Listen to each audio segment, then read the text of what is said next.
Vous écoutez le grand débat, issu de l'épisode S1103 du podcast Faut pas pousser les ISO, diffusé le jeudi 2 octobre 2025. Cette émission vous est présentée par Lumix, la marque reconnue pour sa science des couleurs uniques, sa stabilisation hors norme et ses boîtiers conçus pour durer. Nous sommes de retour avec Damien Bernal pour cette traditionnelle grande analyse du marché de la photo. Alors comme d'habitude, on va commencer par parler du marché au sens large, puis on va entrer dans le détail et passer à la moulinette les principaux constructeurs de cette industrie les uns après les autres. Alors en guise d'introduction, c'est une tradition, on s'est entretenu avec Lilian Rodriguez, le directeur de Fox Distri, et lui avons demandé son avis sur l'état du marché en France, côté boîtier, à la veille de l'ouverture du Salon de la photo de Paris. On l'écoute. Alors, on a la chance, nous, en tant que distributeurs, et je pense que nos clients aussi, d'avoir un marché plutôt dynamique avec des marques qui créent vraiment des nouveautés et même des nouveaux segments produits. Bien sûr, notre marché, c'est beaucoup de professionnels qui sont toujours en recherche de nouvelles fonctionnalités et des passionnés qui veulent toujours plus s'équiper pour pratiquer leur passion. Mais on voit que les marques ont commencé à modifier un peu la structure du marché. On l'a vu déjà avec, par exemple, le succès médiatique du X106. Alors, c'est un succès médiatique, mais c'est aussi un très beau succès de vente. C'est un appareil photo qui est redevenu un peu un objet de désir. Les consommateurs retrouvent l'envie d'avoir un bel objet pour faire de la photo, comme on peut pas en faire avec un smartphone. Donc c'était, une tendance qui a été initiée ça, en 2024 et qui continue aujourd'hui en 2025 et on voit que, les industriels ont compris ce message. Donc, on a un marché aujourd'hui, avec des offres très accessibles. Le marché à moins de 1 000 €, qui s'étoffe pour répondre à ces besoins. Par exemple avec, toute la série des GR de chez Ricoh ou encore, le G7X de chez Canon. On a même Fuji qui nous a fait le X-Alpha. C'est un produit qui est vraiment, sympa, qui essaye de surfer sur différentes générations. C'est un produit numérique qui propose une expérience argentique. C'est marrant, hein, on fait, du vieux avec du neuf, si je peux dire. Mais, c'est vraiment, ça s'adresse vraiment aux primo-accédants ou aux gens qui ont envie de reprendre l'appareil photo. Le marché aussi cette année, on le voit, s'oriente énormément vers la vidéo. Alors il y a 2 types de vidéos, hein. Il y a la vidéo qu'on peut retrouver avec des action cam comme, avec le succès de Insta360 notamment, ou encore le développement des drones.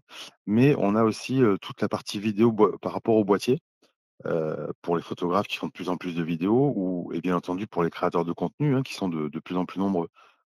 Sony avait été, précurseur avec sa série FX et notamment la FX3. Mais on voit que dernièrement, il y a eu l'annonce de Nikon avec la ZR, en partenariat avec, RED, hein, qui est un spécialiste de la vidéo et aussi Canon avec le EOS R50V. Donc ça vient densifier ce segment qui était, pas très important chez nous auparavant, mais qui devient de plus en plus important pour, nos clients. Et puis il y a même un segment, très haut de gamme qui s'est développé, avec, des compacts très haut de gamme, comme le GFX 100 RF par exemple, un moyen format, et le Sony RX1 R Mark III qui s'adresse à des photographes prêts à investir plusieurs milliers d'euros et il y en a, puisqu'on fait, de belles ventes par rapport à ces boîtiers-là, sur des boîtiers ultra haut de gamme qui sont très typés, street photographie, mais qui sont aussi des objets, technologiques et puis, qui sont vraiment des beaux objets à avoir dans son sac de photo.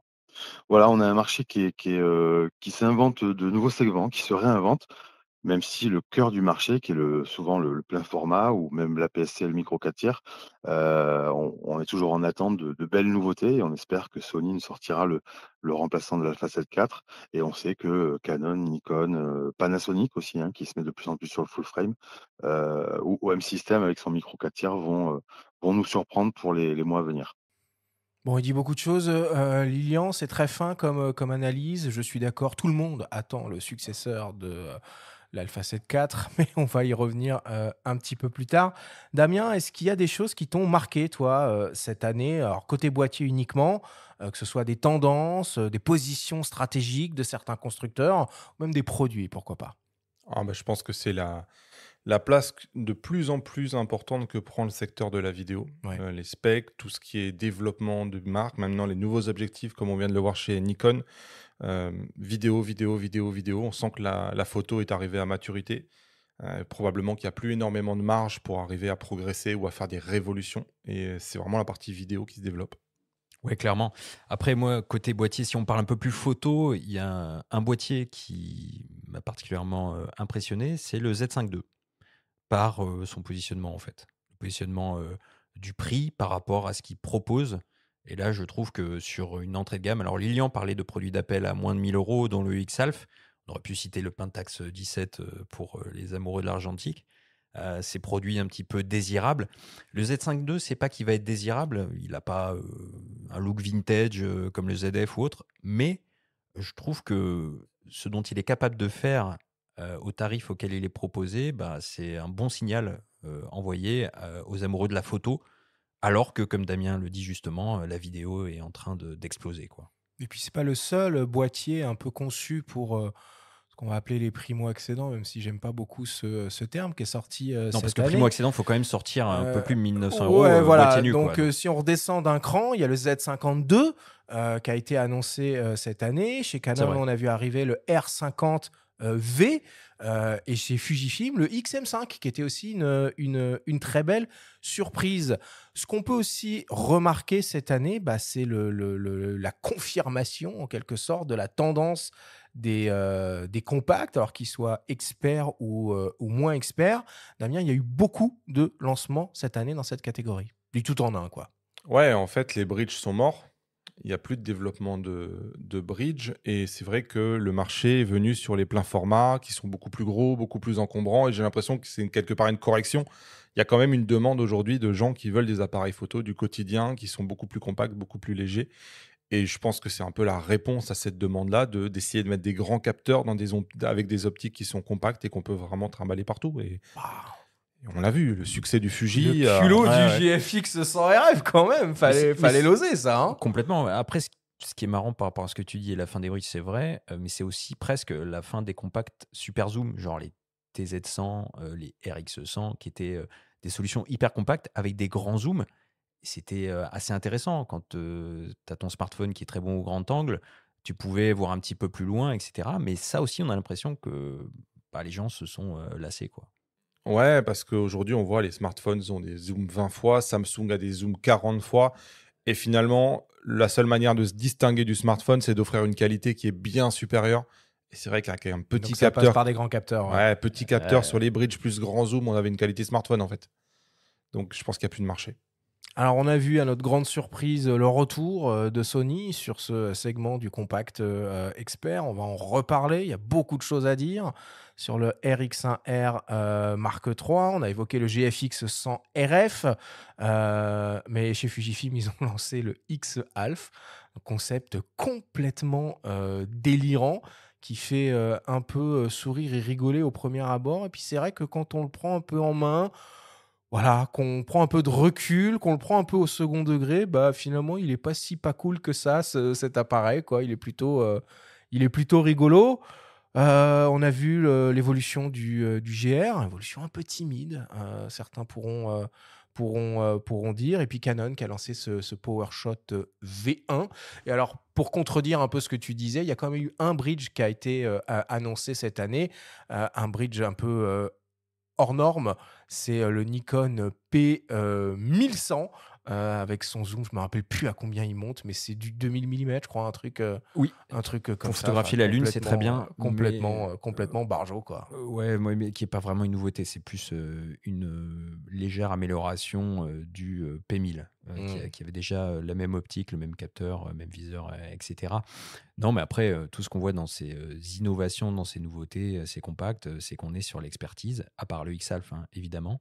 Et quand tu dis le GR4, timide évolution, on va peut-être en reparler, c'est vrai. Mais le problème de ces produits, c'est qu'ils s'adressent à ce qu'on appelle des experts et que les experts sont parfois exigeants.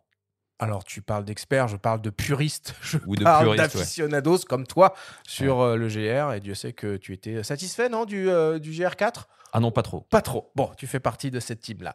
Quoi qu'il en soit, tu l'as évoqué aussi un peu, Damien, on sent quand même que la tendance, c'est clairement la vidéo et la vidéo professionnelle nomade, pour être très précis, avec les annonces de ces dernières semaines. Et on vous propose d'écouter Nicolas Morvan, qui est le responsable pôle produit et achat chez Miss Numérique Group 1865, nous partager son analyse du sujet. Pourquoi les boîtiers dédiés à la vidéo connaissent-ils un tel succès et en tout cas beaucoup d'actualité? C'est parce que le marché a vraiment fortement évolué, hein. C'est pas nouveau, ça date en effet depuis quelques années, mais il y a maintenant de plus en plus d'acteurs qui vont répondre à un besoin vraiment dominant qui est de créer de la vidéo, que ce soit au niveau pro, que ce soit pour le loisir, on le voit bien sur les réseaux sociaux ou dans les contenus pour les entreprises. C'est vraiment la vidéo, c'est vraiment devenu le format roi. Donc les créateurs veulent donc du matériel qui sont pensés pour eux, avec une ergonomie qui est adaptée au tournage, avec des vrais connectiques dédiés à la vidéo, des formats qui aussi facilitent l'étalonnage, une portabilité aussi qui permet de produire partout et surtout de façon extrêmement efficace. Donc c'est vrai que côté marché, les cartes commencent un peu à se redistribuer. Sony reste on va dire dominant avec sa série FX et surtout la très populaire FX3 ou la plus accessible FX30. Panasonic a toujours été le challenger historique, ils ont toujours été là avec les séries GH, avec la S1H, même si c'était des boîtiers en effet de base un peu polyvalents mais qui ont toujours été orientés très vidéo, et ils ont aujourd'hui les S52X et S12 qui restent même si c'est des appareils photo, s'imposent plus comme de vraies caméras de production vidéo. Et il y a Canon qui a aussi toujours eu de sérieux arguments, même si voilà, il y a eu une période de transition chez eux. Et ils ont eu la C80 qui est peut-être un peu plus pro, qui va se rapprocher des FX6, mais ils ont surtout maintenant, comme tu l'as dit, annoncé cette nouvelle C50 qui est très très intéressante, qui est compacte mais redoutablement efficace, avec des specs qui sont très très orientés pro. Et enfin, Nikon, qui avait déjà des arguments très très intéressants avec le Z8, Z6 III, mais sur des boîtiers polyvalents. Et là, il frappe vraiment fort avec le ZR, qui est une vraie caméra qui est différenciante. Elle est abordable et qui surtout confirme leurs ambitions en vidéo. Et surtout, assurément, on est quasiment sûr de pouvoir dire que c'est la première d'une longue série chez eux.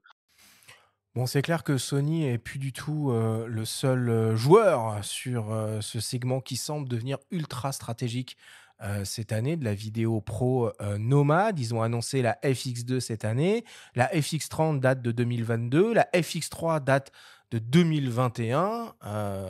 Parmi les choses qu'on attend, il y avait aussi potentiellement une FX3 Mark II. Il y a du challenge là maintenant côté Canon, côté Nikon d'une certaine façon, et aussi côté Lumix, Damien. Alors oui, effectivement. Et pour autant, je crois que les ventes de la FX3 restent au beau fixe. Ouais. Et aujourd'hui, je crois que le produit qui détrône la FX3 n'existe toujours pas. Donc évidemment, elle est plus toute seule, mais elle n'est pas détrônée. Et c'est vrai que malgré 4 ans, c'est beaucoup 4 ans, elle est toujours là. Ouais, mais c'est un peu le syndrome de la 7S3. C'est des produits qui sont très appréciés peut-être par des vidéastes et qui rassurent, qui sont juste bons en fait. Tout ce qu'ils font, ils le font bien. Donc ça va mettre peut-être un peu de temps pour les détrôner. Après, Nikon arrive avec de sacrées ambitions, Canon aussi. Chez Lumix, on attend peut-être encore un S1H bis, non? Enfin, toi qui es vidéaste, qu'est-ce que tu en penses? Est-ce que l'offre actuelle chez Lumix suffit ou est-ce qu'il y a de la place pour S1H? Non, il y a de la place. Je pense que le vrai boîtier professionnel vidéo chez Lumix, c'est le S1H. Ouais. Donc non, il y a la place.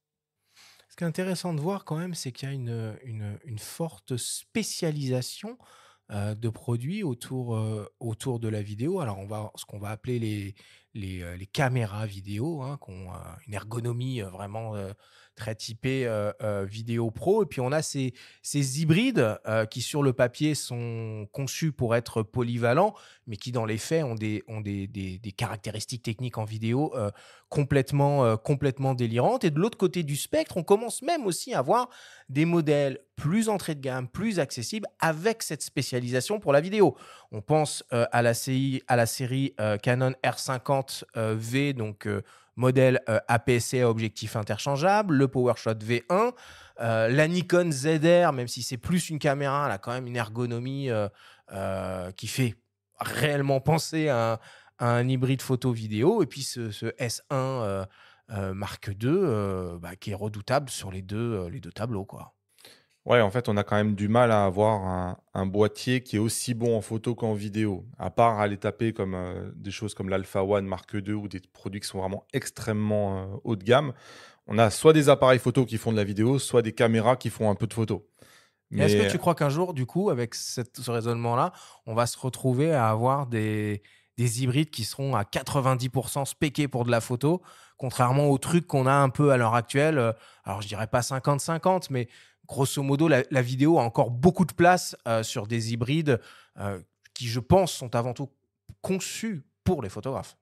oui, je pense que effectivement, à terme, la vidéo prenant de plus en plus de place, il y en aura, effectivement. Mais je trouve que, tu vois, là, on parlait de la FX. Ce qui fait la force de la FX, c'est son capteur qui est peu défini. Et qui en Oui. fait un appareil photo qui fait des photos, mais 12 millions de pixels, ça fait Personne rêver fait des personne. photos avec la FX. Oui, Ça mais n'a à aucun sens, quoi. l'inverse, les concurrents qui essayent de faire de la vidéo avec des capteurs à haute définition se prennent les petits pieds dans le tapis parce qu'ils vont avoir des problèmes de surchauffe. Ils Hmm. vont avoir.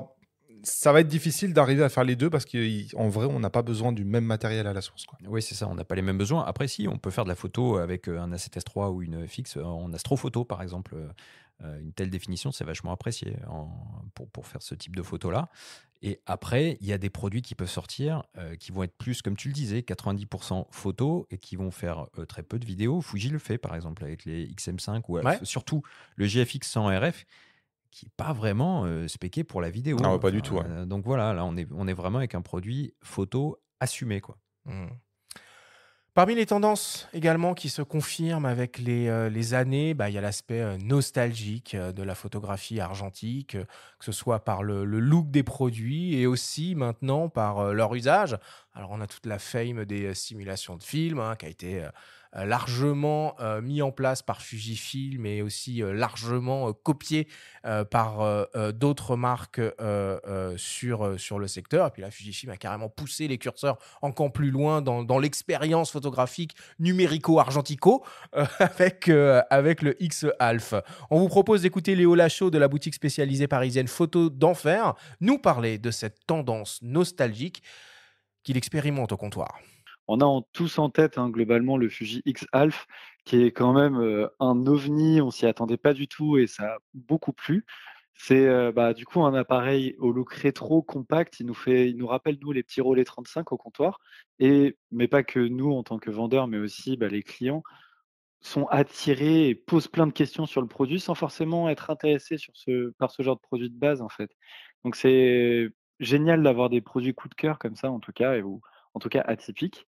Mais c'est vrai qu'ils sont très attirés et en tout cas, les plus anciennes générations, s'amusent souvent de voir les jeunes retourner à l'argentique ou en tout cas de s'en rapprocher. Pour nous, c'est comme si, en tout cas surtout avec les produits Fuji, c'est comme si on avait une enceinte qui ressortait des sons comme avec des vinyles, quoi. Donc on voit vraiment nos clients heureux et même d'essayer les simulations de films, de poser des questions, d'essayer.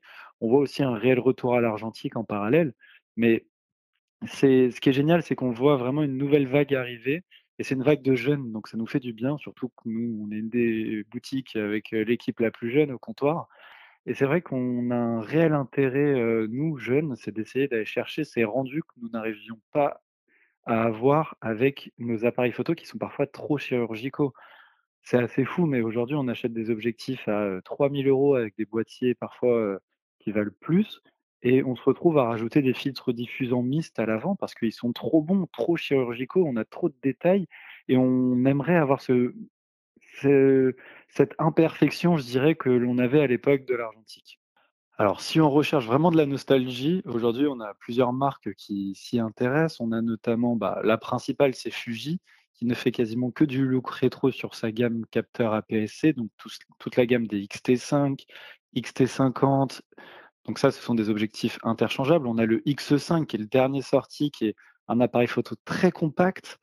Avec le look rétro, on a presque l'impression d'avoir un objet avec une pastille rouge, je dirais, pour pas citer la marque, mais on va avoir, chez Nikon aussi, on a le ZF ou le ZFC, mais surtout le ZF, je trouve qu'il y a un gros coup de cœur chez nous et chez nos clients. Donc c'est un boîtier full frame avec un look rétro qui est un peu gratté de ce Nikon FM2 qui a été, un des appareils photo les plus vendus chez Nikon. C'est vrai que ça parle à beaucoup de personnes quand même et on est très heureux pouvoir, surtout chez Nikon, réutiliser via une bague adaptatrice nos anciennes optiques argentiques en plus. Donc ça permet vraiment d'alimenter en fait, cette, corde sensible qu'est la nostalgie ou en tout cas, ce monde parallèle que l'on connaissait juste de chez nos parents et enfin, essayer en tout cas de comprendre, ça nous aide vraiment à comprendre, nous les jeunes, ce qu'est vraiment un appareil photo argentique. Moi, ce que j'aime bien chez Léo, c'est qu'il parle de plaisir et de joie à utiliser un boîtier. Et c'est vrai qu'on a souvent tendance à oublier un peu que c'est avant tout des produits de plaisir quand on les utilise pas pour un usage professionnel. Et c'est vrai que c'est quand même un peu paradoxal de se dire qu'on va acheter du matos ultra moderne, boîtier, optique, machin, truc bidule, et qu'on va prendre un malin plaisir à tracher les images avec des filtres de simulation argentique directement dans le boîtier ou via des XO film pack ou à foutre des fils de diffusion devant les optiques pour un usage vidéo. Non, mais après, ça a du charme hein, aussi, parfois, de mettre des optiques très moyennes. Bah, en l'occurrence, si on poursuit l'exemple avec Nikon, moi j'ai un petit Nikkor AIS 105 mm des années 80. Bah, avec une bague FTZ, ça a une patte un petit peu différente, une colorimétrie différente. Et peu importe que l'image soit piquée ou pas, c'est juste la signature de l'optique. Après, si on est dans la performance, il a absolument raison. Il faut foncer plus sur les optiques, genre le 24-70 de l'8 génération 2. Ok, mais faut pas bannir ces modèles-là. Après, je suis moins d'accord avec lui sur le côté bague adaptatrice. Moi, j'aurais préféré que Nikon pousse plus loin l'expérience avec le ZF, avec des optiques aussi vintage qui éviteraient de passer par une bague. Je trouve que justement, ça rend l'expérience un peu moins sympa, quoi. Ça alourdit, ça encombre. Il y a un constructeur qui a essayé récemment un peu d'appliquer cette stratégie du filtre photo à la vidéo, en tout cas de le vulgariser et de le rendre accessible au plus grand nombre. C'est Lumix, avec tout ce travail de cette application, le Lumix Lab et les luttes de simulation de rendu en vidéo. Alors, c'est quelque chose qui existe depuis toujours, mais Lumix a vraiment essayé de le rendre compréhensible et utilisable par le plus grand nombre. Est-ce que tu crois, Damien, que la mayonnaise des simulations de rendu en vidéo va prendre de la même manière qu'elle a pris en photo? Ouais, je sais pas. C'est vrai que Fuji le faisait pour la photo et j'ai eu l'impression que Lumix voulait quelque part être le pionnier de celui qui le fait le mieux, mais apporté au monde de la vidéo. Mmh. Avec les luttes, c'est un peu différent. Mais c'est vrai qu'avec les luttes, on a tendance parfois à jouer avec de l'étalonnage. On n'a pas forcément envie de brûler, entre guillemets, les couleurs directement au moment où on filme. Donc, c'est sympa pour l'expérience et pour parfois shooter des trucs familiales où on a un look qu'on n'aurait pas pu avoir. Mais je ne suis pas certain que c'est autant pris que ce que Fuji a pu le faire en photo. Même si ça marche en photo aussi, d'ailleurs. C'est plutôt intéressant. Ouais, mais du coup, ça embrouille encore plus. Je trouve l'esprit de dire, ah ouais, ok, on va prendre des luttes, mais on va pouvoir les mettre en photo. Enfin, ça devient quand même un petit un problème peu de jargon, là. schizo au bout d'un moment, C'est vrai, cette c'est vrai. affaire-là. Il y a deux constructeurs sur le marché qui jouent pas du tout la carte de la nostalgie et du look rétro et de voilà, cette carte-là, et qui ont pourtant la légitimité de le faire. C'est Canon et Feu Olympus, OM System. Est-ce que vous pensez que ces deux acteurs devraient se positionner sur ce segment, ou finalement entre Fuji, leader incontesté sur ce créneau-là, et Nikon, ça suffit en fait? Mais là, tu veux dire en termes de rendu d'image ou en Non, termes de boîtier? en termes de produits. En et termes de produits, OM de- System, je suis pas trop d'accord parce que leurs OM sont quand même directement des clins d'œil à l'OM argentique. Ouais. Finalement, ils ont presque été même les premiers à faire des boîtiers vintage. Feu Olympus EM était directement inspiré de cette lignée d'appareils, donc ils y sont un petit peu. Bon, ok, alors Canon. Canon, oui, Canon, on pourrait voir un AE, quelque chose, ou enfin un Canon, effectivement, on pourrait tout à fait aller sur ce créneau. Maintenant, il y a quand même du monde dessus. Est-ce qu'ils ont intérêt à le faire? Pour l'instant, sortir un petit compact expert, un petit peu rétro, ce serait sympathique peut-être. Ce serait pas Peut-être. sympathique, ce serait génial. Peut-être. Mais là, on est dans l'ordre du fantasme. On est déjà Madame Irma. Bon, voilà pour ce début d'analyse en ce qui concerne les boîtiers. On va parler aussi un peu d'optique. On a fait le point sur le marché de l'optique avec Anthony Lacanal, le directeur commercial et marketing de Camara. En 2025, nous sommes sur un marché de l'optique qui est un peu fébrile par rapport à ce qu'on a connu ces dernières années, avec des mois positifs et des mois un peu négatifs. Au global, on est sur un marché légèrement négatif en valeur depuis le début de l'année, mais ça s'explique par plusieurs raisons. D'abord, il faut savoir qu'on est passé par des années dorées et les années d'équipement en hybride, quand tout le monde est passé du réflexe numérique en hybride. Ensuite, il y a eu pas mal d'évolutions qui continuent, hein, des versions 2 d'optique hybride et notamment d'optique vraiment standard, c'est-à-dire les must-have, comme on dit. Quand Sony, par exemple, passe tous ses 16-35, 24-70 et 70-200 en version GM2 à quelques mois d'écart, ben forcément, on fait une année exceptionnelle parce que tout le monde veut s'équiper. Et forcément, l'année d'après est plus difficile pour passer derrière. Mais bon, on a ce type d'évolution qui continue, hein. Il y a Fuji qui vient de sortir, qui a annoncé son superbe 755 version 2. Nikon, le 24-70 2.8 version 2. Avec zoom interne, donc une réelle évolution, des optiques plus compactes. Tant qu'il y a ce genre d'optique, la demande suit. Et bon, après, il faut savoir que quand même le marché des optiques, il suit de près celui des appareils photo. Donc, quand le marché de l'appareil photo se porte bien et qu'on sort des produits haut de gamme, le marché de l'optique, il suit tout de suite parce qu'on s'équipe. On s'équipe avec les dernières technologies, on met pas des vieilles optiques sur des nouvelles RF ultra performantes. On le voit nous, on est dans un réseau qui vend donc plutôt des appareils moyens haut de gamme, hein, c'est le réseau des photospécialistes.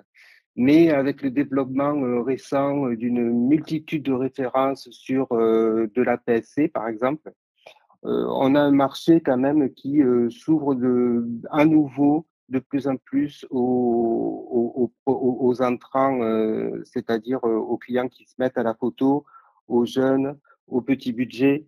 Donc, c'est un marché aussi qui permet de vendre quelques optiques complémentaires, mais pas autant que le moyen haut de gamme, où là, il y a plus de taux d'attachement, comme on dit dans termes commerciaux, il y a plus de taux d'attachement sur des produits moyens haut de gamme que sur des produits entrée de gamme.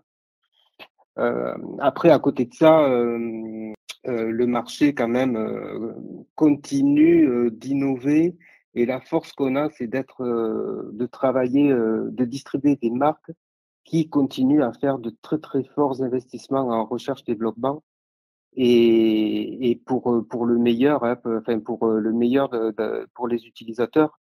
Tant que les nouveautés répondent à un nouveau besoin, ça donne envie de se procurer ces produits. Si on doit citer peut-être un des plus beaux exemples de nouveautés qui n'existaient pas jusqu'à présent, c'est Sony, hein, qui a toujours poussé le marché très fortement et qui a annoncé, qui a sorti il y a quelques mois un 50-150 ouverture 2 constantes G-Master. Alors ça c'est une optique exceptionnelle. Ça peut remplacer plusieurs optiques. Ça peut remplacer un 50-1.8, un 85-1.8, un 135-1.8. L'utilisateur, il gagne en rapidité d'action. Il n'a pas changé d'optique. Quand on voit des superbes bijoux sortir comme ça, enfin, on peut être que positif sur le marché de l'optique et sur son futur. Alors c'est vrai que s'il y a bien un segment qui a été très excitant cette année en 2025, c'est bien celui de l'optique, où il y a clairement eu des annonces game changer, comme on dit, des évolutions technologiques de ouf, toujours cette tendance de renouveler des optiques en seconde génération avec beaucoup d'évolutions. Damien, c'est quoi les optiques qui t'ont le plus hypé cette année? En animalier, on a eu une nouvelle tendance avec maintenant des 800 mm. Ouais. Tu vois, Sony est arrivé avec un 200-800. Canon l'avait fait juste avant. Et effectivement, Nikon avec cette deuxième génération de produits. Lumix qui a son premier téléobjectif aussi avec un 100-500. Tout récent, ça. Hein. Ouais, tout récent. Et Nikon, on a l'impression, a remplacé les 1.4, maintenant fait des 1.2. Il y a de plus en plus de 1.2 sur le marché. Bah oui, bah comme ils avaient mis les 1.8 plus haut de gamme que les 1.4, du coup, ils se sont dit on va faire des 1.2 pour remettre un peu d'ordre dans tout ça. Ouais, je sais pas, mais c'est vrai que ça bouge, ouais. Et puis il y a OM System qui a sorti son 50-200 f2.8 constant aussi sur les téléobjectifs. C'est vrai qu'en termes de longue focale, en tout cas, à Montier-en-Der, on va être servi cette année. Bah, y a Sigma, hein, si on fait un C'est ça. petit peu de name dropping, 200 mm f2 DG OS Sport. C'est cool, ça fait rêver. Et puis surtout, ils le sortent comme d'habitude chez Sigma à des tarifs qu'on va qualifier de plus raisonnables que ce qu'on peut retrouver chez les gros constructeurs natifs. Il y a même Fujifilm hein, qui s'est lancé dans un 500 mm f5.6 en monture XF, donc pour son système APS-C. On l'a évoqué, des optiques de seconde génération. On ne revient pas sur le 24-70 de Nikon. Il y a aussi, je trouve, un développement de l'offre APS-C qui commence un peu à ressembler à quelque chose. Alors, c'est pas Canon qui le fait, c'est pas Nikon qui le fait, c'est Sigma qui aujourd'hui a une offre APS-C proposée quasiment dans toutes les montures du marché qui tient hyper bien la route en focale fixe, ultra lumineuse, quelques zooms, et puis pour compléter les super méga zooms, il y a Tamron. Il y a quand même un zoom qui était très attendu en version 2, c'est chez Fuji, hein, le 16-55 mm. Alors lui, c'est vraiment une optique pour le coup qui était très demandée, je pense, et qui n'a pas déçu, hein, qui est plus compacte, plus performante. Donc c'est bien, on voit bien que de toute façon, ces versions 2 qui doivent répondre aux exigences des capteurs de plus en plus définis, de plus en plus performants, doivent venir. Et c'est ces optiques qui vont booster aussi le marché vers le haut, quoi. Et on a aussi les opticiens chinois hein, qui continuent leur développement à vitesse grand V. Cette année, il y a des très beaux objectifs qui ont été lancés. On est toujours dans le registre de la focale fixe pour le moment. Ça ne va pas durer, selon moi. On va bientôt arriver au zoom. Pour citer Viltrox, 35 mm f1.2 en gamme Lab, 85 mm f1.4 Pro FE, 135 mm f1.8 Lab, et Sirui avec sa gamme Aurora, 85 mm f1.4 et 35 mm f1.4. Damien, tu les manipules, tu les testes, tu les prends en main un peu ces nouveaux objectifs. Est-ce que, parce qu'ils sont proposés vraiment à des tarifs beaucoup plus intéressants que ce qu'on peut retrouver chez les constructeurs natifs et même chez les opticiens comme Sigma, en tout cas pour ce qui est des focales fixes. On y est en termes de prise en main, ergonomie, qualité ou pas? Leur évolution est étonnante. Franchement, on ne peut pas dire autre chose. La manière dont ils ont progressé année après année, partant d'un niveau qui était quand même bien en deçà de ce que pouvait faire un Tamron et un Sigma, pour arriver, je trouve, à partir de cette année-là, à quelque chose qui devient de plus en plus comparable à ce que savent faire les Japonais. Ils ont un savoir-faire aussi bien maintenant en qualité de construction qu'en optique. Tu vois, maintenant, tu disais avec des optiques maintenant 1.2, des choses où avant, ils faisaient des 1.8, quoi, des trucs un peu plus entrée de gamme. Là, maintenant, ils se positionnent sur du très haut de gamme. Et effectivement, il leur reste plus qu'à commencer à faire des zooms et à venir concurrencer des 24-70, des 70-200, des 100-600. C'est vrai que... et en plus, la quantité d'optiques qui sont capables de sortir en une année... C'est fou. Ouais. C'est fou. Et ça défie le marché, en fait, parce que les Japonais, eux, ils arrivent à sortir 2, 3 optiques, 4, 5, les grandes années. Mais eux, ils sont capables d'en faire 15 dans une année, quoi. Oui, puis est-ce qu'on prend vraiment des risques fous à ces tarifs-là? Pas forcément, donc ça vaut le coup. Il y a une donnée quand même qu'on n'a pas sur ce type d'objectif, c'est le côté un peu longévité et SAV, quoi, finalement. Dans 3, 4 ans, 5 ans, s'il y a un problème, est-ce que ça se répare? Est-ce que ça se remplace? Bon, on ne sait pas trop comment ça se passe, quoi. Non, mais par exemple, tout à l'heure, je parlais aussi de l'ergonomie du ZF, du manque d'ergonomie des optiques chez Nikon pour aller avec le côté vintage de ce modèle-là. Par exemple, chez TT Artisan, il y a des modèles, des focales fixes avec des bacs de diaph qui rendent l'expérience un petit peu plus complète et comme à l'époque, on va dire, de l'argentique. Bon, pour 200 €, on va dire, on peut essayer de faire sans l'expérience SAV, sans avoir la garantie C'est vrai. en tête, quoi. Bon, on entend beaucoup parler de Viltrox, on entend beaucoup parler de Sirui, TT Artisan, Seven Artisan. Il y a d'autres marques un peu plus obscures qui existent aussi. Bon, je ne pense pas que le marché laissera de la place à tous ces acteurs. Ces acteurs qui ont rejoint la Helmut Alliance aussi, il faut le Ouais. dire. Viltrox et Sirui, et on le voit avec le dernier Aurora qui est décliné en monturel, comme le 85 mm 1.4 d'ailleurs qui a été adapté à ça. Bon, bref, c'est un peu excitant et effectivement, le zoom est proche. Bon, voilà pour cette analyse un peu globale du marché des boîtiers et de l'optique. On va rentrer un petit peu plus dans le détail maintenant et on va commencer par s'intéresser à Canon. Les constructeurs, pour pas ne faire de polémique, sont organisés par ordre alphabétique. Comme ça, il n'y a pas de polémique là-dessus. Cette année, Canon, c'était sous le signe de la vidéo, aussi bien pour le grand public, les experts que les professionnels. On l'a déjà évoqué. Le PowerShot, le compact PowerShot V1, le Canon EOS R50V APS-C pour l'exercice du vlog et plus récemment, la caméra EOS C50. On a demandé à la directrice marketing de Canon France, Marie Tranchiment, ce qu'il en était de la stratégie de la marque vis-à-vis de la spécialisation de leurs produits en vidéo et donc peut-être dans un futur proche également dans la photo. On l'écoute. Alors, c'est vrai que l'année 2025 a été une grosse année chez Canon avec 3 lancements sur le marché de la vidéo pour répondre à un usage croissant de la vidéo. Ce qu'on remarque, c'est qu'il y a de plus en plus de créateurs de contenu, que c'est un marché qui se développe énormément et donc on a voulu apporter des réponses. Donc le PowerShot V1 et l'hybride EOS R50V ont été en effet conçus pour ces créateurs de contenu avec toute une ergonomie qui leur est dédiée, la possibilité de streamer en direct. Et l'EOS C50, c'est vraiment une caméra. Donc ça qui est dédié à des vidéastes professionnels. Donc la stratégie de Canon en 2025, ça a été en effet de se renforcer sur le segment vidéo par rapport à la demande. On s'est renforcé par rapport à des produits, mais aussi par rapport à des partenariats. On a été partenaire du festival Nouvelle Vague qui met en avant la jeunesse et des nouvelles générations de cinéastes au mois de juin dernier. Donc cette année, la stratégie a été de se spécialiser sur la vidéo. Forcément, on est présent sur la vidéo depuis plusieurs années. C'est une tendance qui va continuer à se développer. Mais évidemment, on reste très fort sur la partie photo, donc boîtier photo. Et aujourd'hui, on voit que nos photographes, nos utilisateurs de boîtiers photo, ils font aussi de la vidéo. Donc, on continue à proposer des fonctionnalités vidéo sur les boîtiers photo.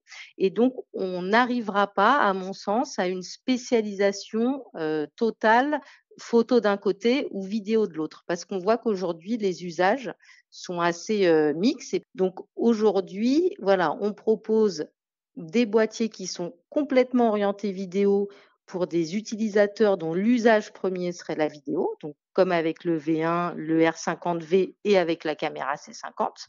Mais sur nos boîtiers photo, on reste sur un usage photo qui est prépondérant, qui est primordial, mais avec des fonctionnalités vidéo, parce qu'il y a aussi des besoins de création de contenu vidéo. Pas de nouveauté hybride Expert Pro cette année pour le moment chez Canon. On sent que la gamme commence à être déjà bien installée et que surtout, on ralentit la cadence de sortie de nouveaux produits. Ouais, après, ils avaient eu une année l'année dernière avec l'annonce du R5 Mark II et du R1 qui sont arrivés en toute fin d'année, donc il y a moins d'un an, Ouais. qui étaient quand même des nouveaux capteurs et des nouvelles technologies qui étaient hyper ambitieuses. Et là, la C50 inaugure un nouveau capteur qu'on n'avait jamais vu jusqu'à maintenant. Et la logique voudrait, tout comme avec le R5 Mark II, on avait eu la C80 qui partageait à peu près le même capteur. La logique voudrait que on ait un R6 Mark III qui utilise le capteur de la C50. Donc, je ne sais pas si ça va arriver cette année ou l'année prochaine, mais je pense quand même qu'on devrait avoir du mouvement dans la gamme SP là, dans les mois qui arrivent, quoi. Oui, puis comme tu l'as dit, sur le segment pro, ils ont enfoncé le clou. Les R5 Mark II et R1, c'était quand même hyper attendu. Et le Index Mark III Reflex est discontinué. Donc, Ouais, j'ai vu ça. C'est C'est aussi symbolique. c'est symbolique. Il y a quand même beaucoup d'utilisateurs encore de ce réflexe-là, parmi les pros, autour des stades, etc. Et maintenant, ils vont tous basculer logiquement vers le R1 ou le R5 Mark II, qui est quand même pas mal aussi en photo de sport, quoi. Parmi les modèles de la gamme Canon qui mériteraient peut-être une nouvelle version, est-ce que vous pensez que ce serait intéressant et stratégique d'imaginer un R7 Mark II ou un R10 Mark II? Oui, toujours. De toute façon, non, mais toujours. De toute façon, là, on est sur des boîtiers qui se destinent avant tout à des photographes de sport ou à des photographes animaliers. Et clairement, ce qui a été amené par le R1, c'est la pré-rafale, une pré-rafale de nouvelle génération qui fait que c'est un outil aujourd'hui où, une fois qu'on l'a essayé, franchement, on ne peut plus s'en passer. Et clairement, le R7 aujourd'hui, il attend cette nouveauté-là. Il n'y a pas encore le vrai descendant du 7D Ouais. Mark II. 7D Mark II, c'était presque un petit boîtier pro, hein, qui secondait C'est un boîtier très désirable. les 1D, oui, hyper bien construit.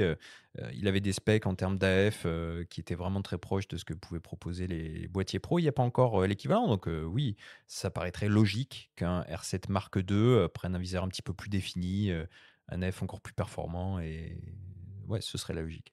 Et toujours pas d'intérêt pour ce marché du compact expert qui est quand même très dynamique, très séduisant, très excitant, et puis qui a l'air de représenter quand même un business non négligeable au global. C'est pas un peu dommage quand même que Canon passe à côté de ça quand on sait la quantité de clients qu'ils ont, l'historique qu'ils ont. Enfin, Ça dépend où on situe, où on arrête l'expert, parce qu'il y a quand même le G7X Mark III qui continue à avoir son petit public. Hein. Ouais, Il ok, date, hein, mais voilà, bon, enfin, tu vois. Bon, et parmi les doléances, toujours pas d'ouverture de la monture Canon RF en full frame, donc toujours pas d'objectif Sigma ou Tamron ou d'opticien chinois en full frame, en monture Canon RF. Bon, ça fait 3 ans qu'on en parle. La gamme APS-C, par contre, c'est bien développé, particulièrement chez Sigma d'ailleurs. Bon, un avis.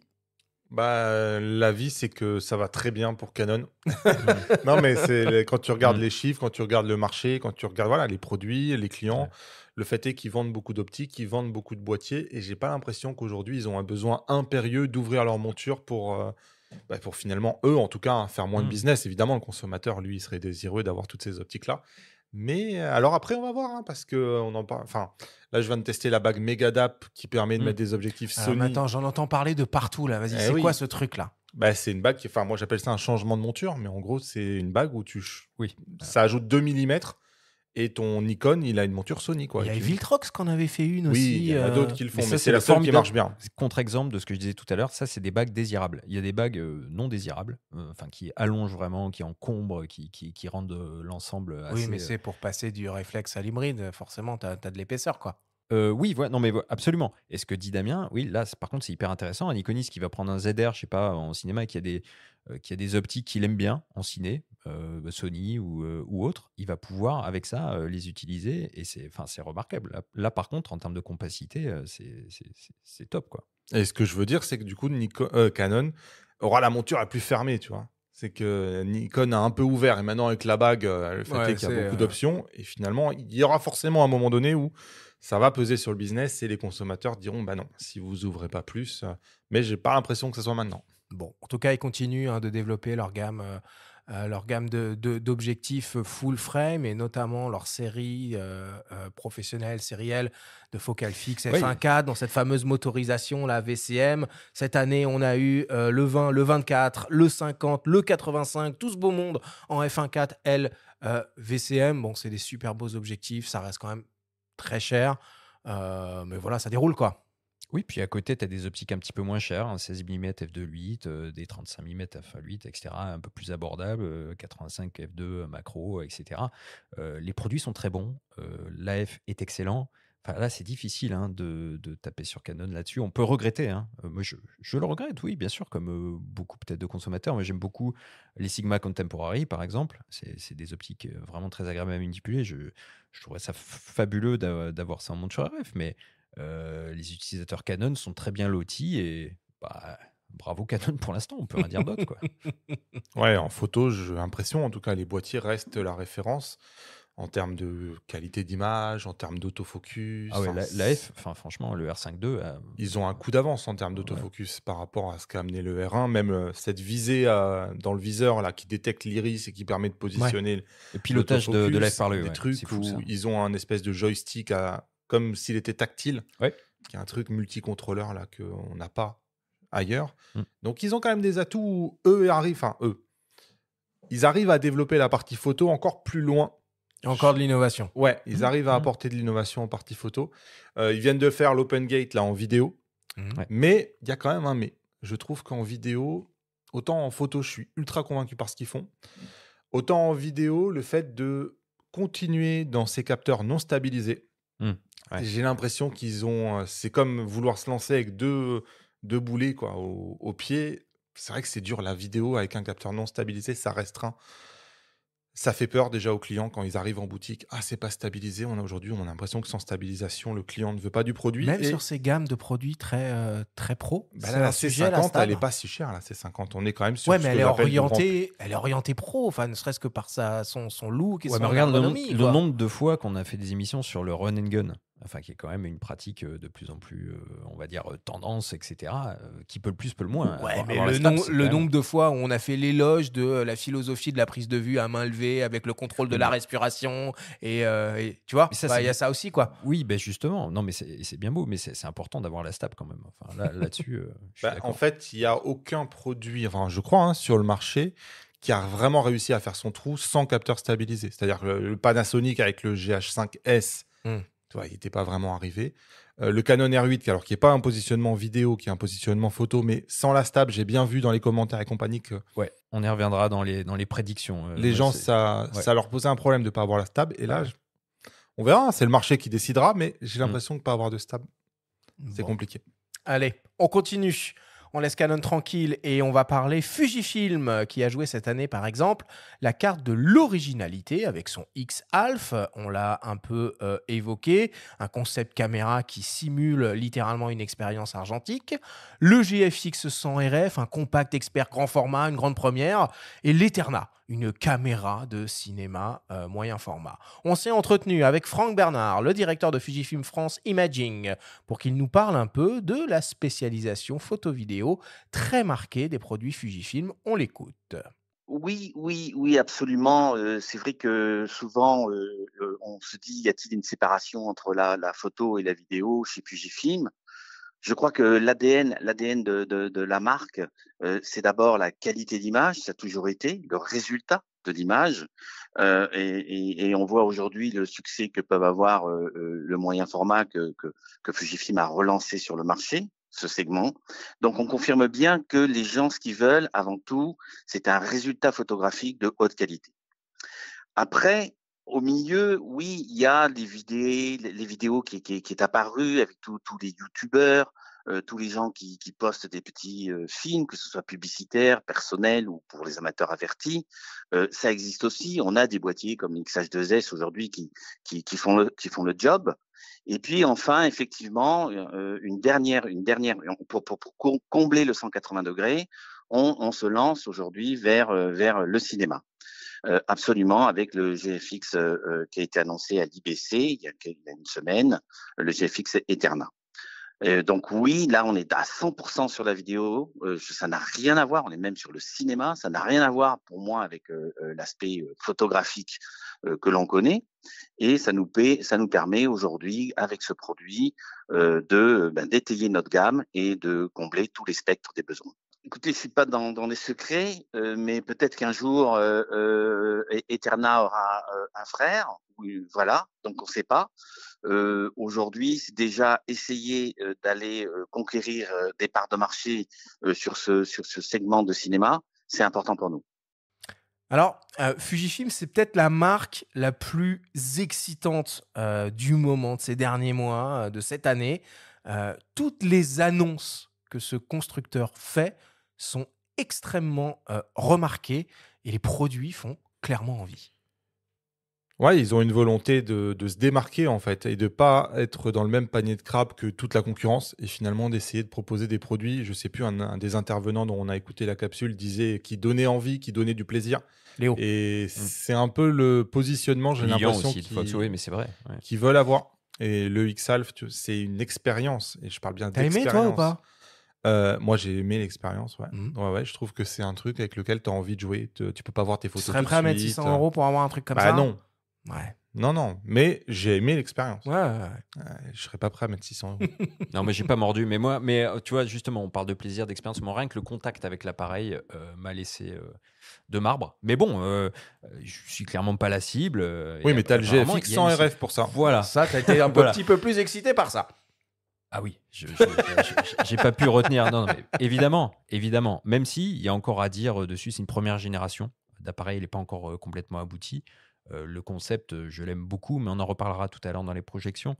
Il y a certaines choses que j'aimerais encore voir arriver, mais comme l'a dit Damien, et ça c'est tout à fait vrai, ça se vérifie, Fuji a réussi à faire ses pas de côté, se démarquer. Ils sont sur la PSC et le moyen format.